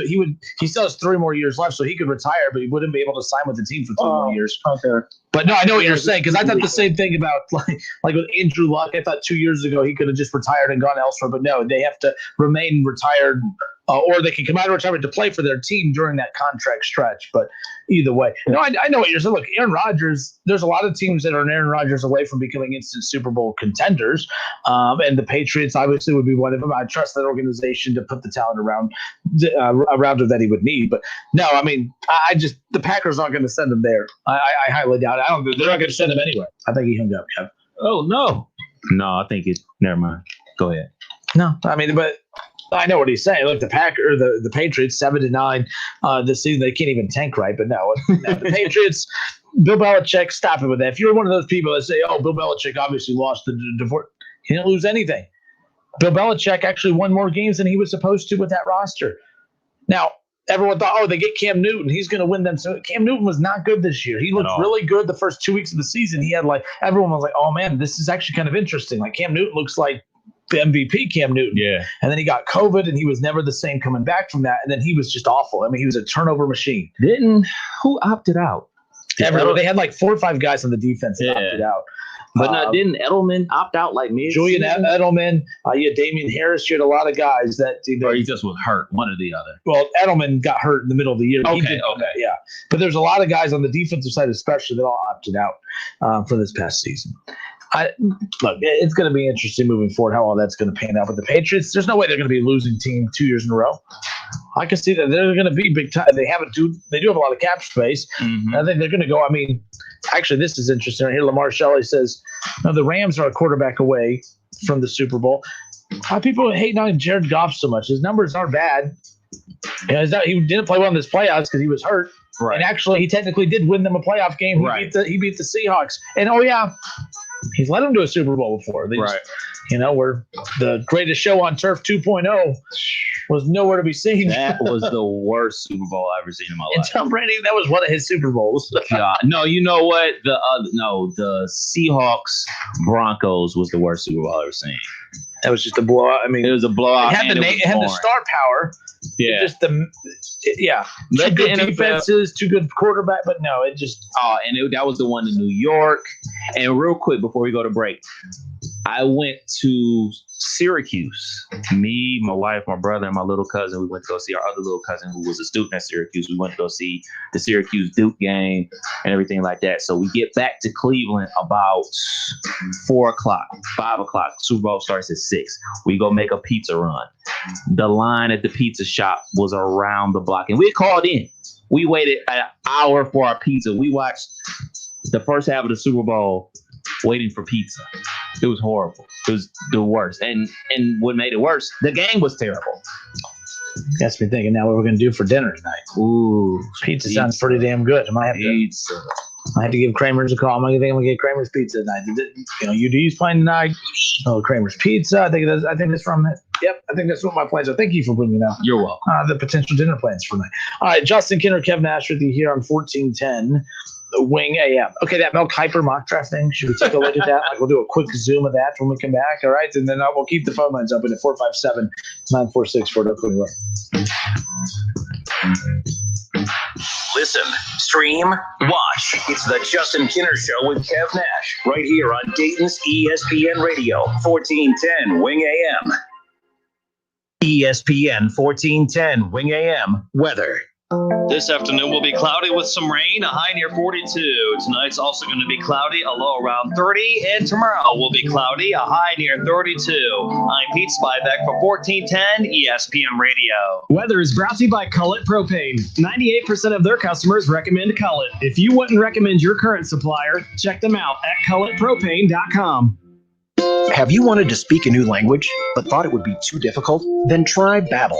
Babbel starts by teaching you words and phrases that gradually get more complex. Soon, you're practicing short conversations. So in 15 minutes a day, you'll be speaking a new language in a few weeks. Babbel is built around real life. It teaches you practical conversations that you will actually use. Babbel, language for life. Celebrating 10 million subscriptions sold. Now try Babbel for free. Just go to babbel.com today. That's BABBEL.com. At Charmin, we heard you shouldn't talk about going to the bathroom in public, so we decided to sing about it. My sweet cheeks feeling squeaky clean when Charmin's rolling behind the scenes. Charmin TV gives me those cheeky clean feels. That ultra strong hype is all for reals. Those TV rolls got me a Charmin clean took-it. Cheek to cheek feeling oh so shook-it. Charmin Ultra Strong just cleans better. Enjoy the go with Charmin. Frank's Red Hot is the perfect blend of flavor and heat. That's why you can use an entire bottle to make buffalo chicken dip. The kind you might make for when you're watching the game at home. And maybe this year there's less people around to watch the game with. Yay! But that just means there's more dip. And it's all for you. Some of you may say, that's too much dip. But deep down in your heart of hearts, you know it isn't. So go ahead. Finish it. Frank's Red Hot don't judge. Frank's Red Hot. I put that on everything.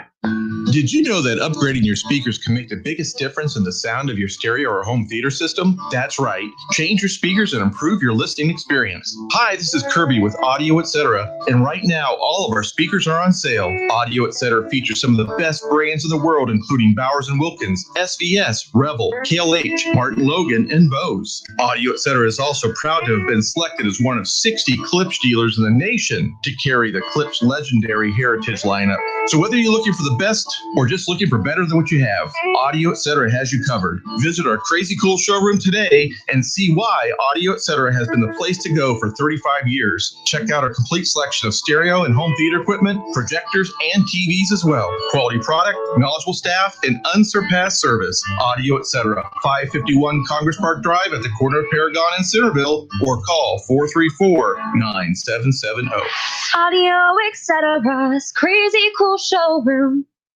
OHMB 803342 and MLS 304138. Do you need help with a loan to purchase or refinance your home? Have you applied for a home loan and been told you do not qualify for a loan? Are you a first-time buyer and have questions regarding the home buying process? Are you considering refinancing your existing home? Do you live in Ohio, Kentucky, Indiana, Florida, or South Carolina? If you answered yes to any of the above questions, you need to call Forrest Ferris at 3rd Street Financial Home Loans at 513-320-5911, who is available 7 days a week to help you. We're 3rd Street Financial Home Loans, and Forrest Ferris specializes in approving home loans banks and other lenders cannot or will not approve. Some of our clients might have low credit scores, been through a divorce, want to buy a home for sale by owner, are in a land contract, or dealing with probate or estate homes. Call Forrest now for a free estimate. 513-320-5911. That's 513-320-5911. Offer valid for purchase or refinancing of homes located in Ohio, Kentucky, Indiana, Florida, and South Carolina only. Minimum loan amount $60,000. Limitations and restrictions apply. Get in the zone, AutoZone. Welcome to AutoZone. What are you working on today? So you've got an oil change to do. We can get you everything you need. Right now, you can get 5 quarts of Valvoline Max Life high mileage motor oil and an STP oil filter for just $26.99, plus a $5 bonus reward if you're an AutoZone Rewards member.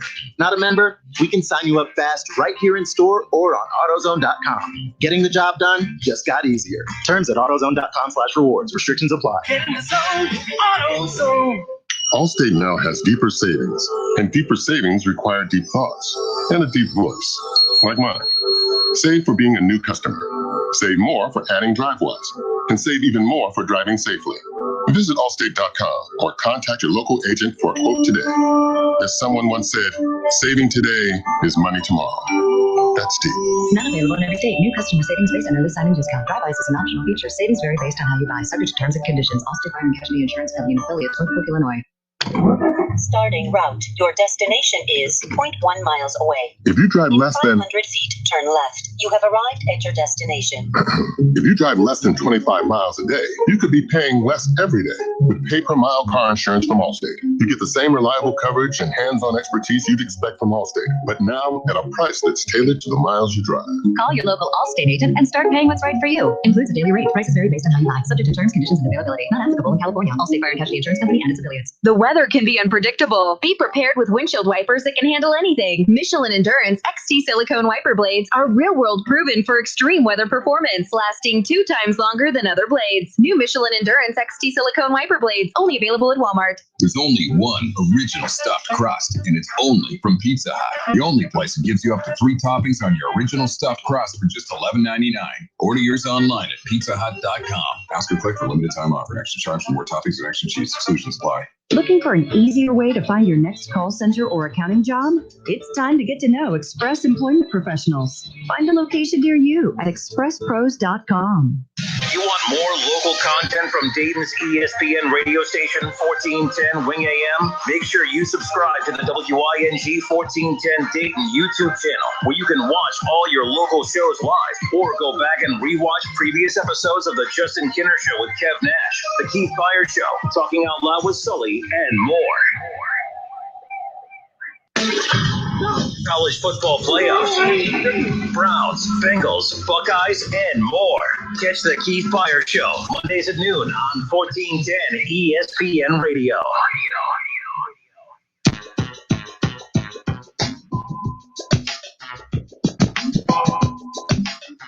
I know you're not a big wrestler, even though you pretend to be Kevin Nash, but the being Kevin, it's Kevin Nash, I guess, so there's that.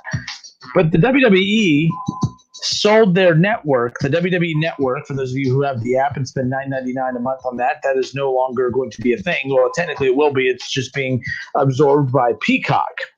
Peacock is one of the biggest newest streaming networks that's out there now, and they have, they have exclusive episodes of The Office, so you can only watch The Office on Peacock. You can only stream it on Peacock now, and now they have all of the WWE Network. Now listen to this, Kev. So there's an ad-supported version that's $4.99 a month for Peacock, and then you get so instead of spending $9.99 for the WWE Network, you spend $4.99 a month for Peacock, and then you get the WWE Network a part of it. That's a hell of a deal, right? Like that's insane to me. So they sold it for $1 billion for 5 years. The WWE Network was averaging, I believe, from what I read, about 1.3 to 1.4 million a year. They were making off that. Now they basically doubled it. $1 billion. That's insane to me. So what's all on the app? It's every single pay-per-view in the history of WWE. It's all of WCW's old stuff. Every single Raw episode, SmackDown episode, every piece of programming you can imagine, plus exclusive network content that they'll do documentaries, like they did one for, they had The Last Dance or whatever what was it called? The Last Dance, right? Yeah, for Michael Jordan. Yeah. So the WWE did one for The Undertaker called The Last Ride, which was like his finishing move for a decade ago, whatever it was. But that's insane. It's a lot of They made $1 billion for 5 years. That's pretty impressive. I guess ESPN, they had recently begun phasing out. Now ESPN's pissed, so they're phasing out WWE. They try to purchase it as well. People who make fun of wrestling. Let's be clear. No. That people make fun of it. No one cares about that. They just made $1 billion. Peacock just paid $1 billion to carry that content. And by the way, ESPN, the reason that they are pushing out ESPN, they are no longer going to do anything WWE related, because they're throwing a fit. Right. Because they were bidding the same price to get the WWE Network. ESPN. So for it meaning nothing, this sure means a whole lot. Oh, it means a ton. It means a ton. Not just because I don't watch wrestling. I haven't watched wrestling since I was a kid, anything like that. There's millions upon millions of people who still love wrestling, little kids, grown adults, and everything like that. But, you look at it, and I would be there for the old content. I would be there for all the old promos. I would be there for all that type of stuff. I'm not there for like the new stuff because I don't watch it, but I love like the old school the Hulkamania promos. I remember the Ultimate Warrior promos. Remember there used to be like the rumor that it was 2 Ultimate Warriors. He died and they got a new one and his face is painted, all this type of stuff. Like I would be there for all that type of stuff. But like documentaries, I'm here for all of those on wrestlers. Yeah. So, I mean, but like, again, when people make fun of, say, oh, we don't watch that crap, So let me, MMA. Mm-hmm. I watched the fight over the weekend with McGregor, by the way, and I always mispronounce the dude's last name, so I'll let you, what's the other guy's name? I need to read it. See, MMA is bigger than WWE, but no one even knows who the hell these guys are. McGregor, and half these MMA guys go over to WWE.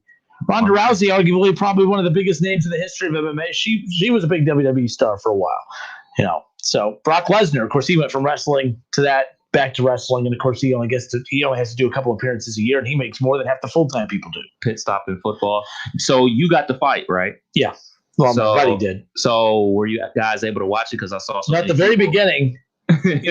My buddy Brady paid for it, and it wasn't coming on at the beginning. I'm like, oh, that sucks. I just got back from Indy. I was in Indy over the weekend with Wright State doing their stuff, so.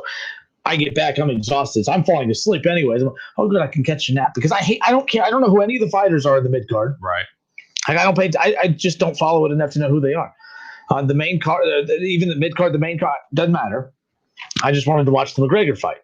And McGregor looked like he was kicking he was kicking his ass the whole time. I was like, any second McGregor's going to end this. And then out of nowhere, I'm like, wait, what the hell just happened? He just everyone was stunned. And then he's being nice. And he's being all like, I'm like, what the hell is wrong with you? Like, this McGregor is boring. No wonder you got your ass kicked. Like, I miss the smack talking egomaniac guy, the guy throwing bus benches through buses and stuff. Like, I miss that guy. That's the guy I tuned in for, not this. Oh man, he's great. We should do this again. You know why?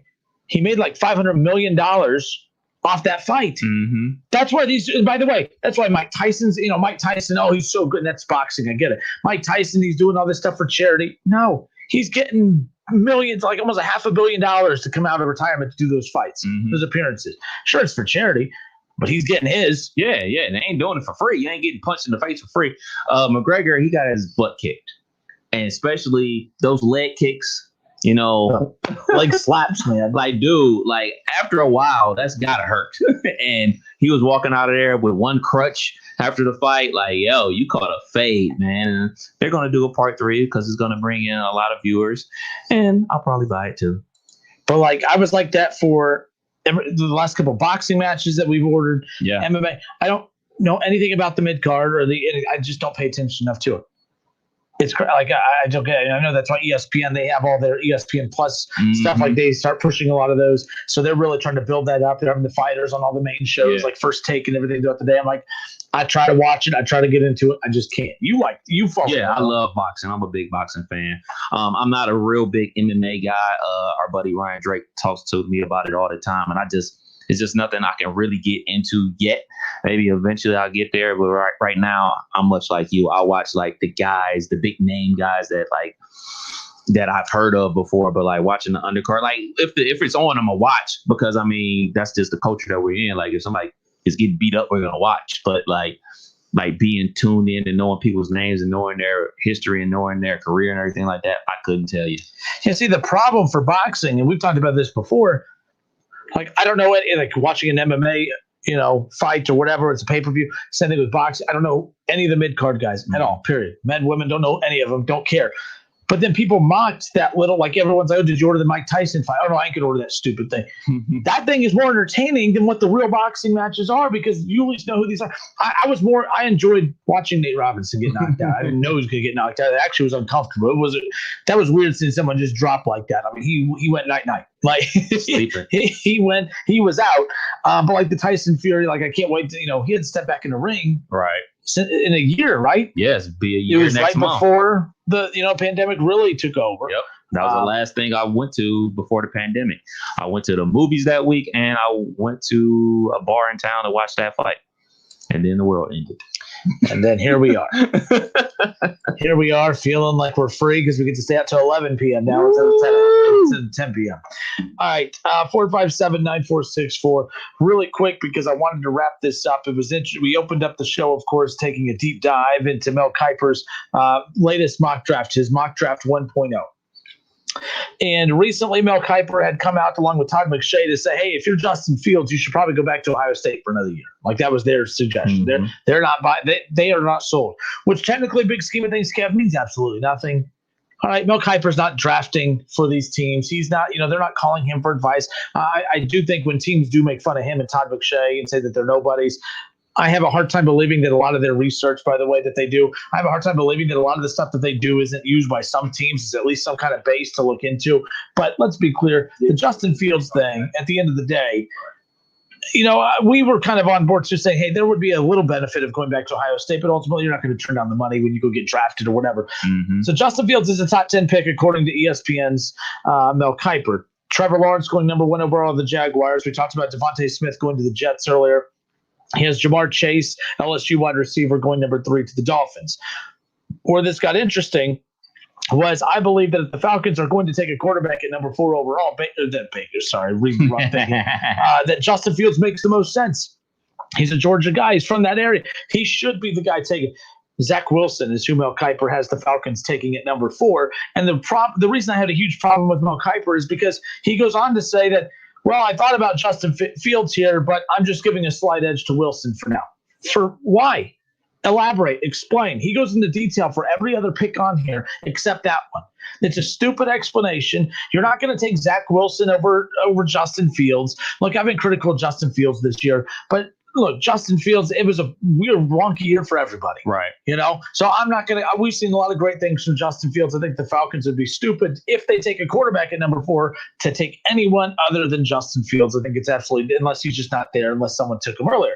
But Zach Wilson over Justin Fields, you don't have one good reason why you would take him over him other than, I just give a slight advantage. But I think they'll probably take defense here. No, Kiper, you're better than that. The Cincinnati Bengals, he has them selecting – Penei Sewell, the offensive tackle out of Oregon. This is the safest pick. I think it's the wrong pick. I don't care. But Kinner, all you do is say that he's an offensive line. Go buy one. We don't have time to figure out if Penei Sewell can be developed into an NFL offensive lineman. If you are a good team with a good offensive line and you have a chance to get him to make it deeper, fine. You can take a chance on him but right now you don't have an offensive line. Right. Your offensive line's embarrassing. So do not draft him. Go buy your offensive line. Take Micah Parsons here. We've talked about that.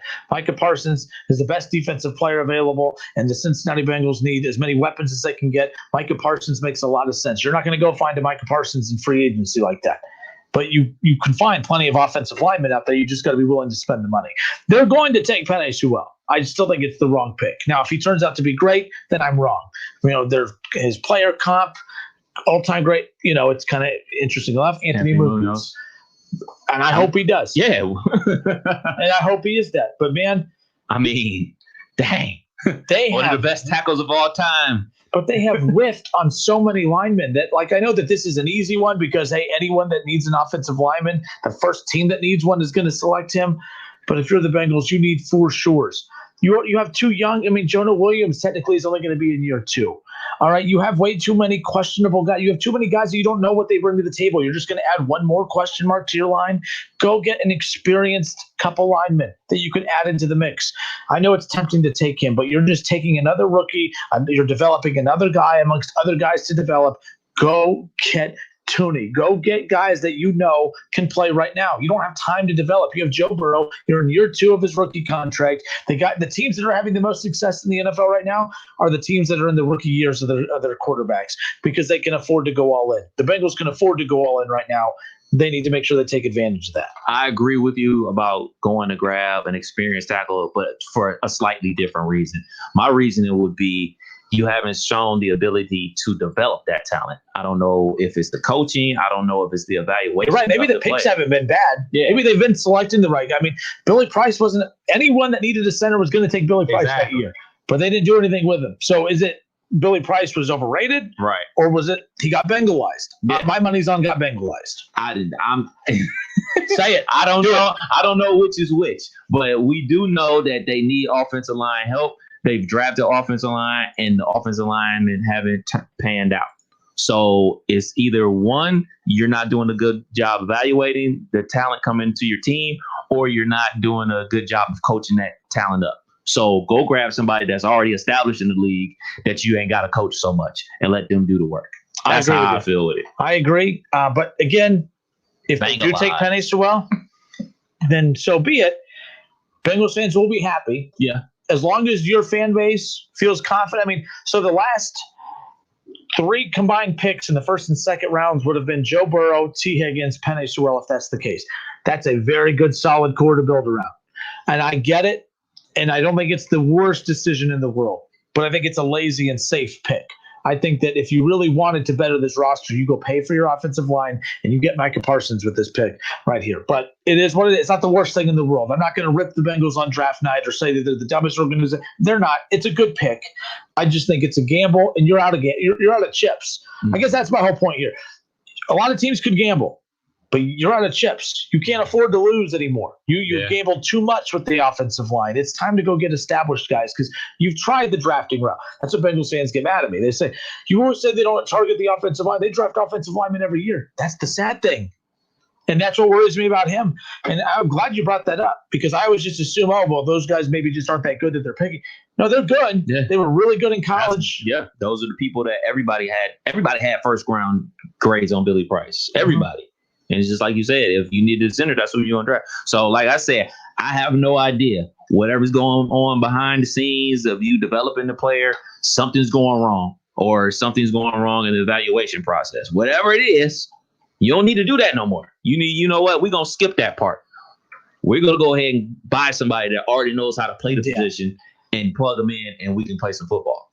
But a lot of time between now and then, who knows what ends up happening. Still talk that if Devontae Smith is available, the Bengals could select him.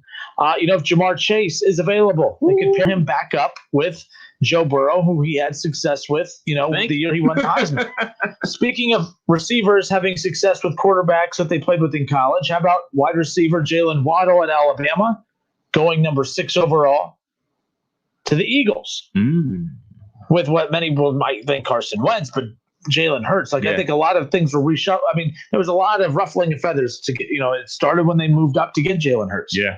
And pairing Jalen Hurts with Jalen Waddle would be pretty interesting. I don't think that's not going to fix all the issues, and it could end up being Carson Wentz to Jalen Waddle. But bottom line is, they need playmakers, and they need to get younger at their skill positions, and I think that's obviously going to be a step in the right direction. They have so many holes. I don't mind them going this route, and I have confidence that they'll spend money in free agency. They just don't have a lot of cap space. Like, the Eagles are in trouble again next year. Like, they're not going to turn it around next year. It's just they're in trouble. The only way to turn it around is for Carson Wentz to play like he did the year that they went to the Super Bowl, and he was headed for the MVP, but he got hurt and everything like that. I mean, they got Miles Sanders, the running back from Penn State, a couple years ago, had a pretty good season. They got the receiver that we talked about early in the year that we butcher his name every time we bring it up, but he's pretty solid. Bringing another receiver to that offense is ideal, but I think they end up basically getting the offensive coordinator from the Colts, who was already on the staff in Philadelphia. So I think that's pointing to the direction of them trying to keep Carson Wentz and keep him happy. We're going to see. Yeah, and we'll see. We'll see, as we always say. And, we're at the point now, too, by the way, and I was in Indianapolis over the weekend, as I mentioned. Every local show over there, it's all about how they're concerned about the offensive coordinator from the Colts being taken to go to the Eagles. Young guy. Eagles aren't too comfortable with it from a fan base perspective because they feel like they settled for him because no one else wanted to go there. But if you base it off of the negative reaction that the Colts fans are having about, that's a big deal that they're losing him, I think it might be big. Sometimes the pick that you're not happiest about ends up being the best one. Mike McCarthy, every Browns fan, not every, I can't speak for the masses, but I'd say a higher percent of Browns fans wanted Mike McCarthy a year ago. I think they made the right decision. Absolutely. A lot of Browns fans wanted Bruce Arians. Bruce Arians isn't bad. His team's in the Super Bowl. Is it Bruce Arians? Because it sounds like Bruce Arians had to take a step back and let the players control more than what he was doing. But again, you got to give coaches compliments whenever they decide to kind of step back and let the players do what they do. Because sometimes that's what kills teams more than anything is the over-managing approach that some coaches have. Stefanski's been great, but the bottom line is every time you think you know who the great coach is, sometimes it's the coach you least suspect. I wasn't a big Stefanski guy coming in, and I was so wrong, and I'm so happy that he's the guy moving forward. All right, the Detroit Lions last year selected Jeffrey Okudah with their number 3 overall pick in the NFL draft. Well, they have a thing for Buckeyes because this is the worst-case scenario that I can imagine. Justin Fields going to the Detroit Lions. I don't like this for Justin Fields, if I had to put money on whether he'll succeed in the NFL or not, I'm going to say he's going to not succeed. He will not succeed if he goes to the Lions. And Matthew Stafford, they've agreed over the weekend that both sides want to part ways. Where he ends up, who knows? But it doesn't matter where he ends up because he's on the way out. Justin Fields could potentially be on the way in. Right. They hired a new head coach, and his press conference was amazing. Kneecaps. It's kneecapping season. And they also brought in Anthony Lynn, former head coach with the Chargers, to run the offense. We know the type of numbers that Herbert put up with the Chargers last year. So we're expecting, like, all right, we're going to be having the downfield passing attack, kind of like how the Chargers did. I just don't know, man. On paper, it sounds good, but it's the Lions, man. Pam, don't hurt me, please. But it's the Lions, man. We've seen great players go there in their careers in early because they don't want to play there anymore. Barry Sanders, Calvin Johnson. Like, it's the Lions, man. And I know, like, the Bengals went 0-16, but guess who else went 0-16? The Lions. So, you know what I'm saying? Like, I just remember so many games on Thanksgiving watching the Lions. And it's like, why are we watching the Lions? How come the Lions get a Thanksgiving game? Like, the Lions suck. I remember one Thanksgiving game that Barry Sanders was hurt and he didn't play. You know how disappointed I was? Like, yo, I watched this game for one person and one person only, to watch Barry Sanders run 100 yards to gain 3. It's like, that's why I was watching. It's alarming. It's about the Lions, man. It is critical. It is critical to where you go, how you succeed in the NFL. It does, but look, the Browns were 0-16 one year, won 7 games the next year, and it was because of who they picked a quarterback. Baker Mayfield just totally made that whole entire city believe and buy in. Does Justin Fields have that same charisma and that same draw that Baker had in Cleveland? I don't think Baker has that same effect on the Jets. Like, let's be clear. I don't think Baker, the energy that Baker came into Cleveland with, I don't know if that same energy works in New York. I don't know if that same energy works in Buffalo. Maybe in Buffalo. But the point is it was a perfect fit in Cleveland. Okay, forget which round or which. You know what I mean? You can bring all that bravado and all that energy. As long as you win, it's all good. But my point is that, like, there was a confidence that was just instilled in the franchise right away. And yes, results matter, but, like, is Justin Fields going to bring that? Because there seems to be a lot of doubt around him right now. Mm-hmm. And if there's that doubt that is following him around, the fans, will they buy in? Will the front office buy in? We got Justin Fields. We got to go get him talent. And it's going to be up to that front office on how they decide to build around Justin Fields or not. Because if they're just taking Fields because he's available there, then fine, they'll see what they can do with him. But we've seen when teams totally buy into the quarterback, what happens when you fully invest. And that's what's going to have to happen if Justin Fields is going to have success with the Lions. Again, a lot can happen between 1 and 7. He maybe won't even end up there, but it makes a lot of sense. And he's a hell of a lot better. I don't want the kid from BYU. If the Falcons are stupid enough to do that, more power to them. Well, they got to do their due diligence. I don't have time for all the little cliches. I'm just saying, you got to do your due diligence, because if you're assuming I'm saying that they're not supposed to. But I mean, if teams didn't do their due diligence and just relied on guys that played at big time programs, we wouldn't have a Tony Romo experience in the NFL. We wouldn't have had the Josh Allen that we got this year. You got to do your due diligence and let your coaches and your staff and your GM make the right call for your organization. I do believe take your vitamins and drink your milk in the morning. And I do believe that it's all about where you go, because you and I talked about this when Dwayne Haskins got drafted by the Washington football team. We both said this ain't good because they're terrible. Like, they're a bad run organization. They're obviously turning things around now. Obviously, they got a great head coach and everything like that. But at the time, they didn't. They had Chucky's little brother coaching them, right? Like, it was, and he didn't even want them. You know what I'm saying? So, like, it is about where you go, and it's about, as you say, putting weapons around your young quarterback to help them succeed. And then once they become, the superstar, then you can scale back a little bit. And then when they get older, then you can ramp them back up with some talent. We're going to see what happens with young Fields. All right, let's keep it moving here. Again, as we close this out, we'll do a quick whip around. We'll get up to Cleveland's pick in a moment. Carolina Panthers at number 8. Mel Kiper has them selecting Trey Lance, quarterback out of North Dakota State. Mm-hmm. Micah Parsons, linebacker out of Penn State, going number 9 to the Denver Broncos. Dallas Cowboys taking Rashawn Slater, offensive lineman out of Northwestern. Again, if you're just tuning in, it's Mel Kiper's latest, his first mock draft heading into this offseason. An offensive lineman out of Northwestern, and the Cowboys trying to bulk up again on that offensive line. That's what led to their success in Dak's rookie year, along as well as Zeke's. But again, in the top 10, 4 quarterbacks taken in the top 10, 3 Big Ten players and 3 SEC players round out the top 10. For Mel Kiper's latest mock draft. Kyle Pitts, tight end out of Florida, going to the Giants. I actually like that pick for them. You have Saquon Barkley, give him a good tight end. I still think they need a receiver. I read an article earlier today. Saquon and OBJ have been cited working out quite a lot this past offseason. If there's some chemistry there with Daniel Jones, I mean, look, OBJ, they gave him an extension at the work. Well, you don't give a receiver a big mass extension as you're entering a rebuild. The timing wasn't there. The Giants and Browns have been no trade strangers in the past. If there's a deal to be made there between the Giants and Browns to send him back to New York, I explore it. I look at it. But imagine if the Giants get that receiver to go with Daniel Jones. I like Kyle Pitts out of Florida. And then you have Saquon Barkley. I like what the Giants kind of have built up. That would be hilarious.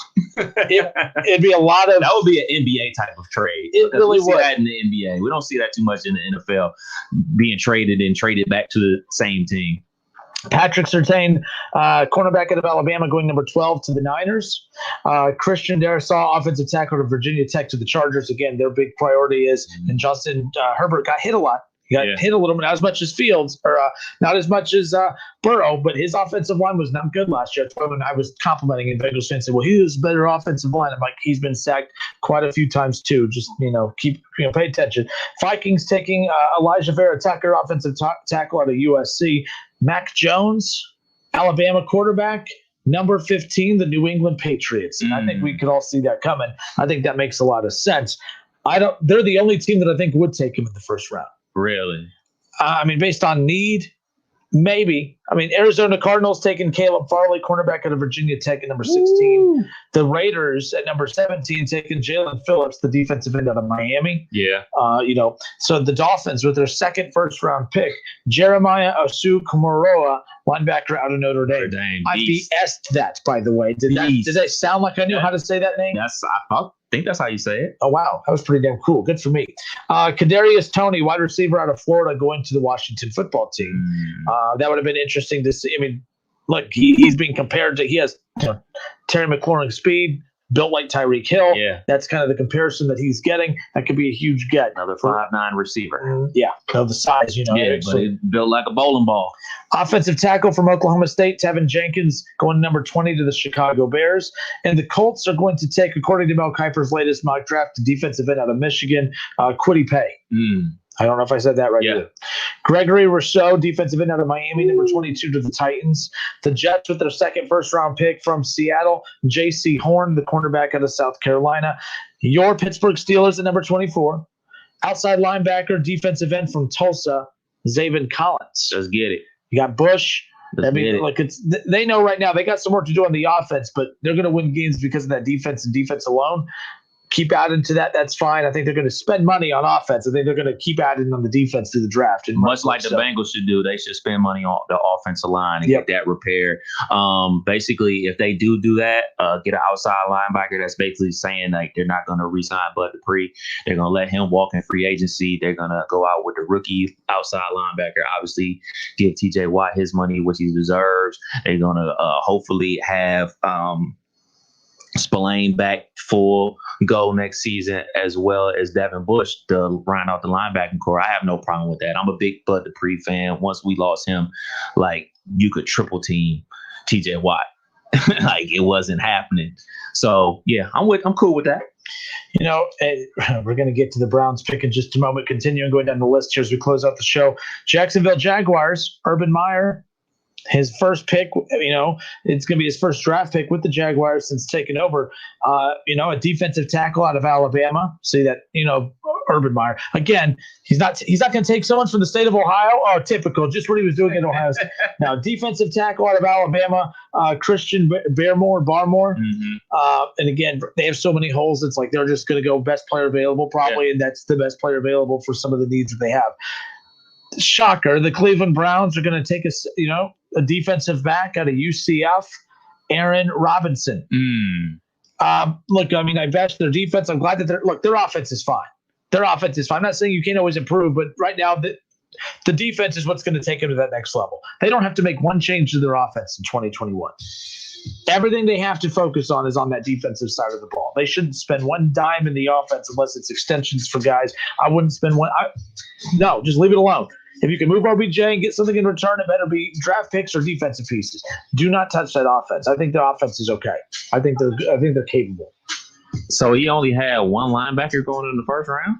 Well, that's not the last pick. Okay. But real quick, I mean, the Browns have Denzel Ward. You have Carl Joseph at safety. I'm just looking at Terrence Mitchell, Kevin Johnson. Like, I mean, you're getting Greedy Williams back. You're getting a lot of guys.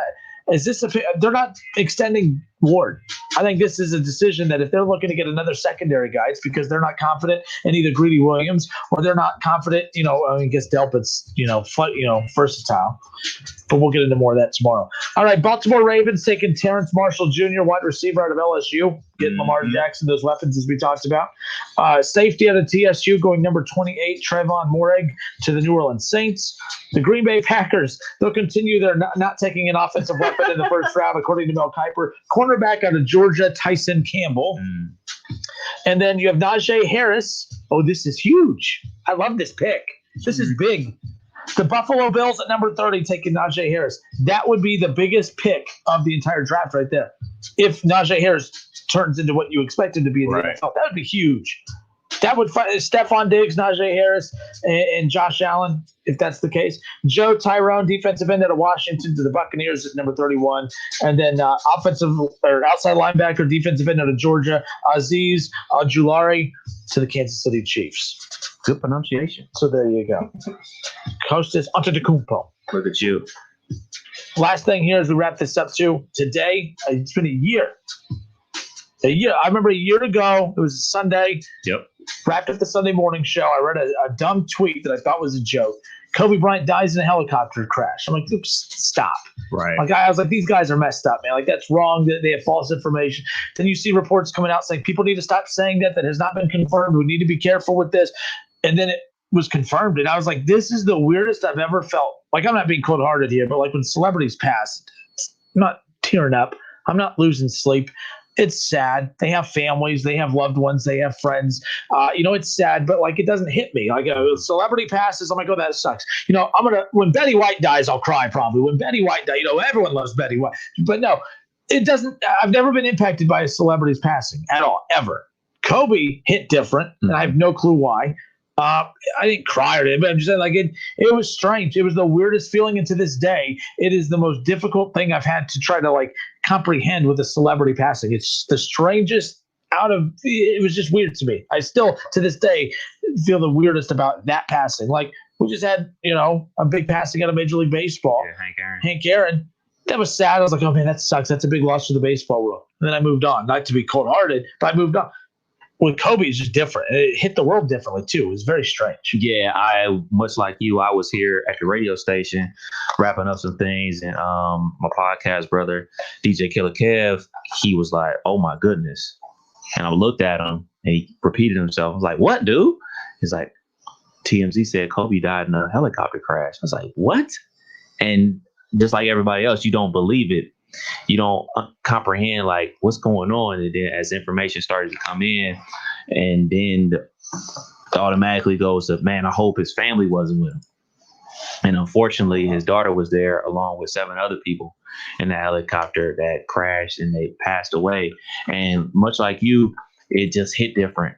And I'm a person that like always respected Kobe Bryant's basketball skill. Like, he was one of the greatest basketball players of all time, and it was a joy to watch him, even though he was beating my teams most of the time, and I was hating on him.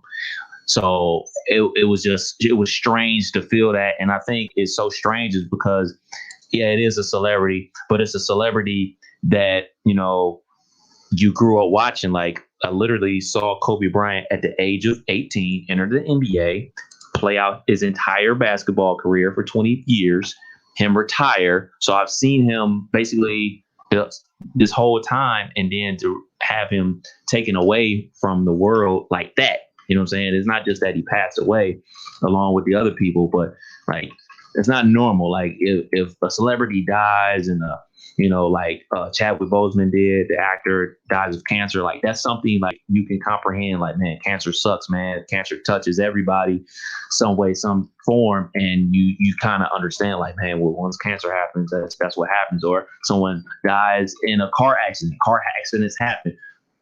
I don't know anybody that's died in a helicopter crash. Matter of fact, I don't think I know anybody that's ever been on a helicopter. You know what I'm saying? Like the helicopter thing is just like, whoa, that's weird. And I think that's why it hits different. And obviously being there with his daughter and her basketball teammates and the coaching staff is just like, yo, it just like, it felt like the hits just kept coming when the information about Kobe passing away came out. All right, folks, we appreciate everyone who tuned in and hung out today. Everyone who made fun of my mustache earlier, like the Packers fan, Tim. So shout out to them. Dayton Flyers in action tonight. They're coming up here around the corner. They got St. Louis again. It's going to be a tough one for them. So keep on. They're coming off that tough loss against VCU this past weekend. They're looking to get back in the W category again. This isn't last year's UD team, but again, they're better than what they have portrayed this season. And there's been some ups and downs, but that was pretty bad this past weekend. 13 points in the first half. Do they top that in today's half? Yes. I'm going to say that they're going to top it before the even 10-minute mark. They had 13 points in the entire first half. Let's predict the first half points for the Flyers. I say 22. 28. 22 before they got 22 points before the 10-minute mark is what I'm saying. 28 points for the first half. What do you think Coach Grant told the guys? I don't know, man. Like the thing is, these AG teams, he's going to get so much credit for what happened last, as he should. He's National Coach of the Year, but this is the fourth year for him. Mm-hmm. This UD team looks like they did the first year and second year. Actually, the worst of that second year. They were winning games that second year, but like a lot of the same issues they had those first 2 years they have again. I've seen more of this team than I have of last year's team. And I'm a little disappointed. They weren't able to build up the momentum of last year. And I hear a lot of UD fans say, oh, well, it's COVID year. You haven't had an outbreak on your team. Mm-hmm. You haven't missed any games. Actually, that's not true. An opponent had to cancel last week, so they missed one. Point is that they haven't had to go on these long breaks without games because of COVID. They haven't had an outbreak on their roster. There's no excuse. I hear way too many people making excuses saying, well, this is a throwaway year. It's not a throwaway year. Tell that to the teams who are winning. Tell that to the teams who are finding a way to get it done. Oh, that's all I'm going to say. But I think they get a win tonight. Top 25 team. That's how they've been, though, up and down. I think they get a big win tonight. They have to. They can't follow that performance this past weekend with another dud here tonight. So there's that. Yeah, I can guarantee you the nice buttoned-up guy, Coach Grant, that we see out in front on the court and coaching and talking to the players, I guarantee you he's not like that behind the closed doors when he's coaching these guys, especially after putting up 13 points. I bet you he lit into them. So you said 28 points in the first half? Absolutely. I say they have 20 points by the 10-minute mark tonight in the first half. So there you go. See, Flyer fans, I'm not all that bad. They are, but I'm just joking, folks. Calm down. Until tomorrow, we're way over. Debbie's back. She's on vacation. She's back tomorrow. She's going to film me tomorrow. But I get to have fun the rest of the night. Kev, thank you. We'll do this again tomorrow. Until tomorrow, it's been the Justin Kinner Show with Kevin Nash on 1410 ESPN Radio. Peace. It's the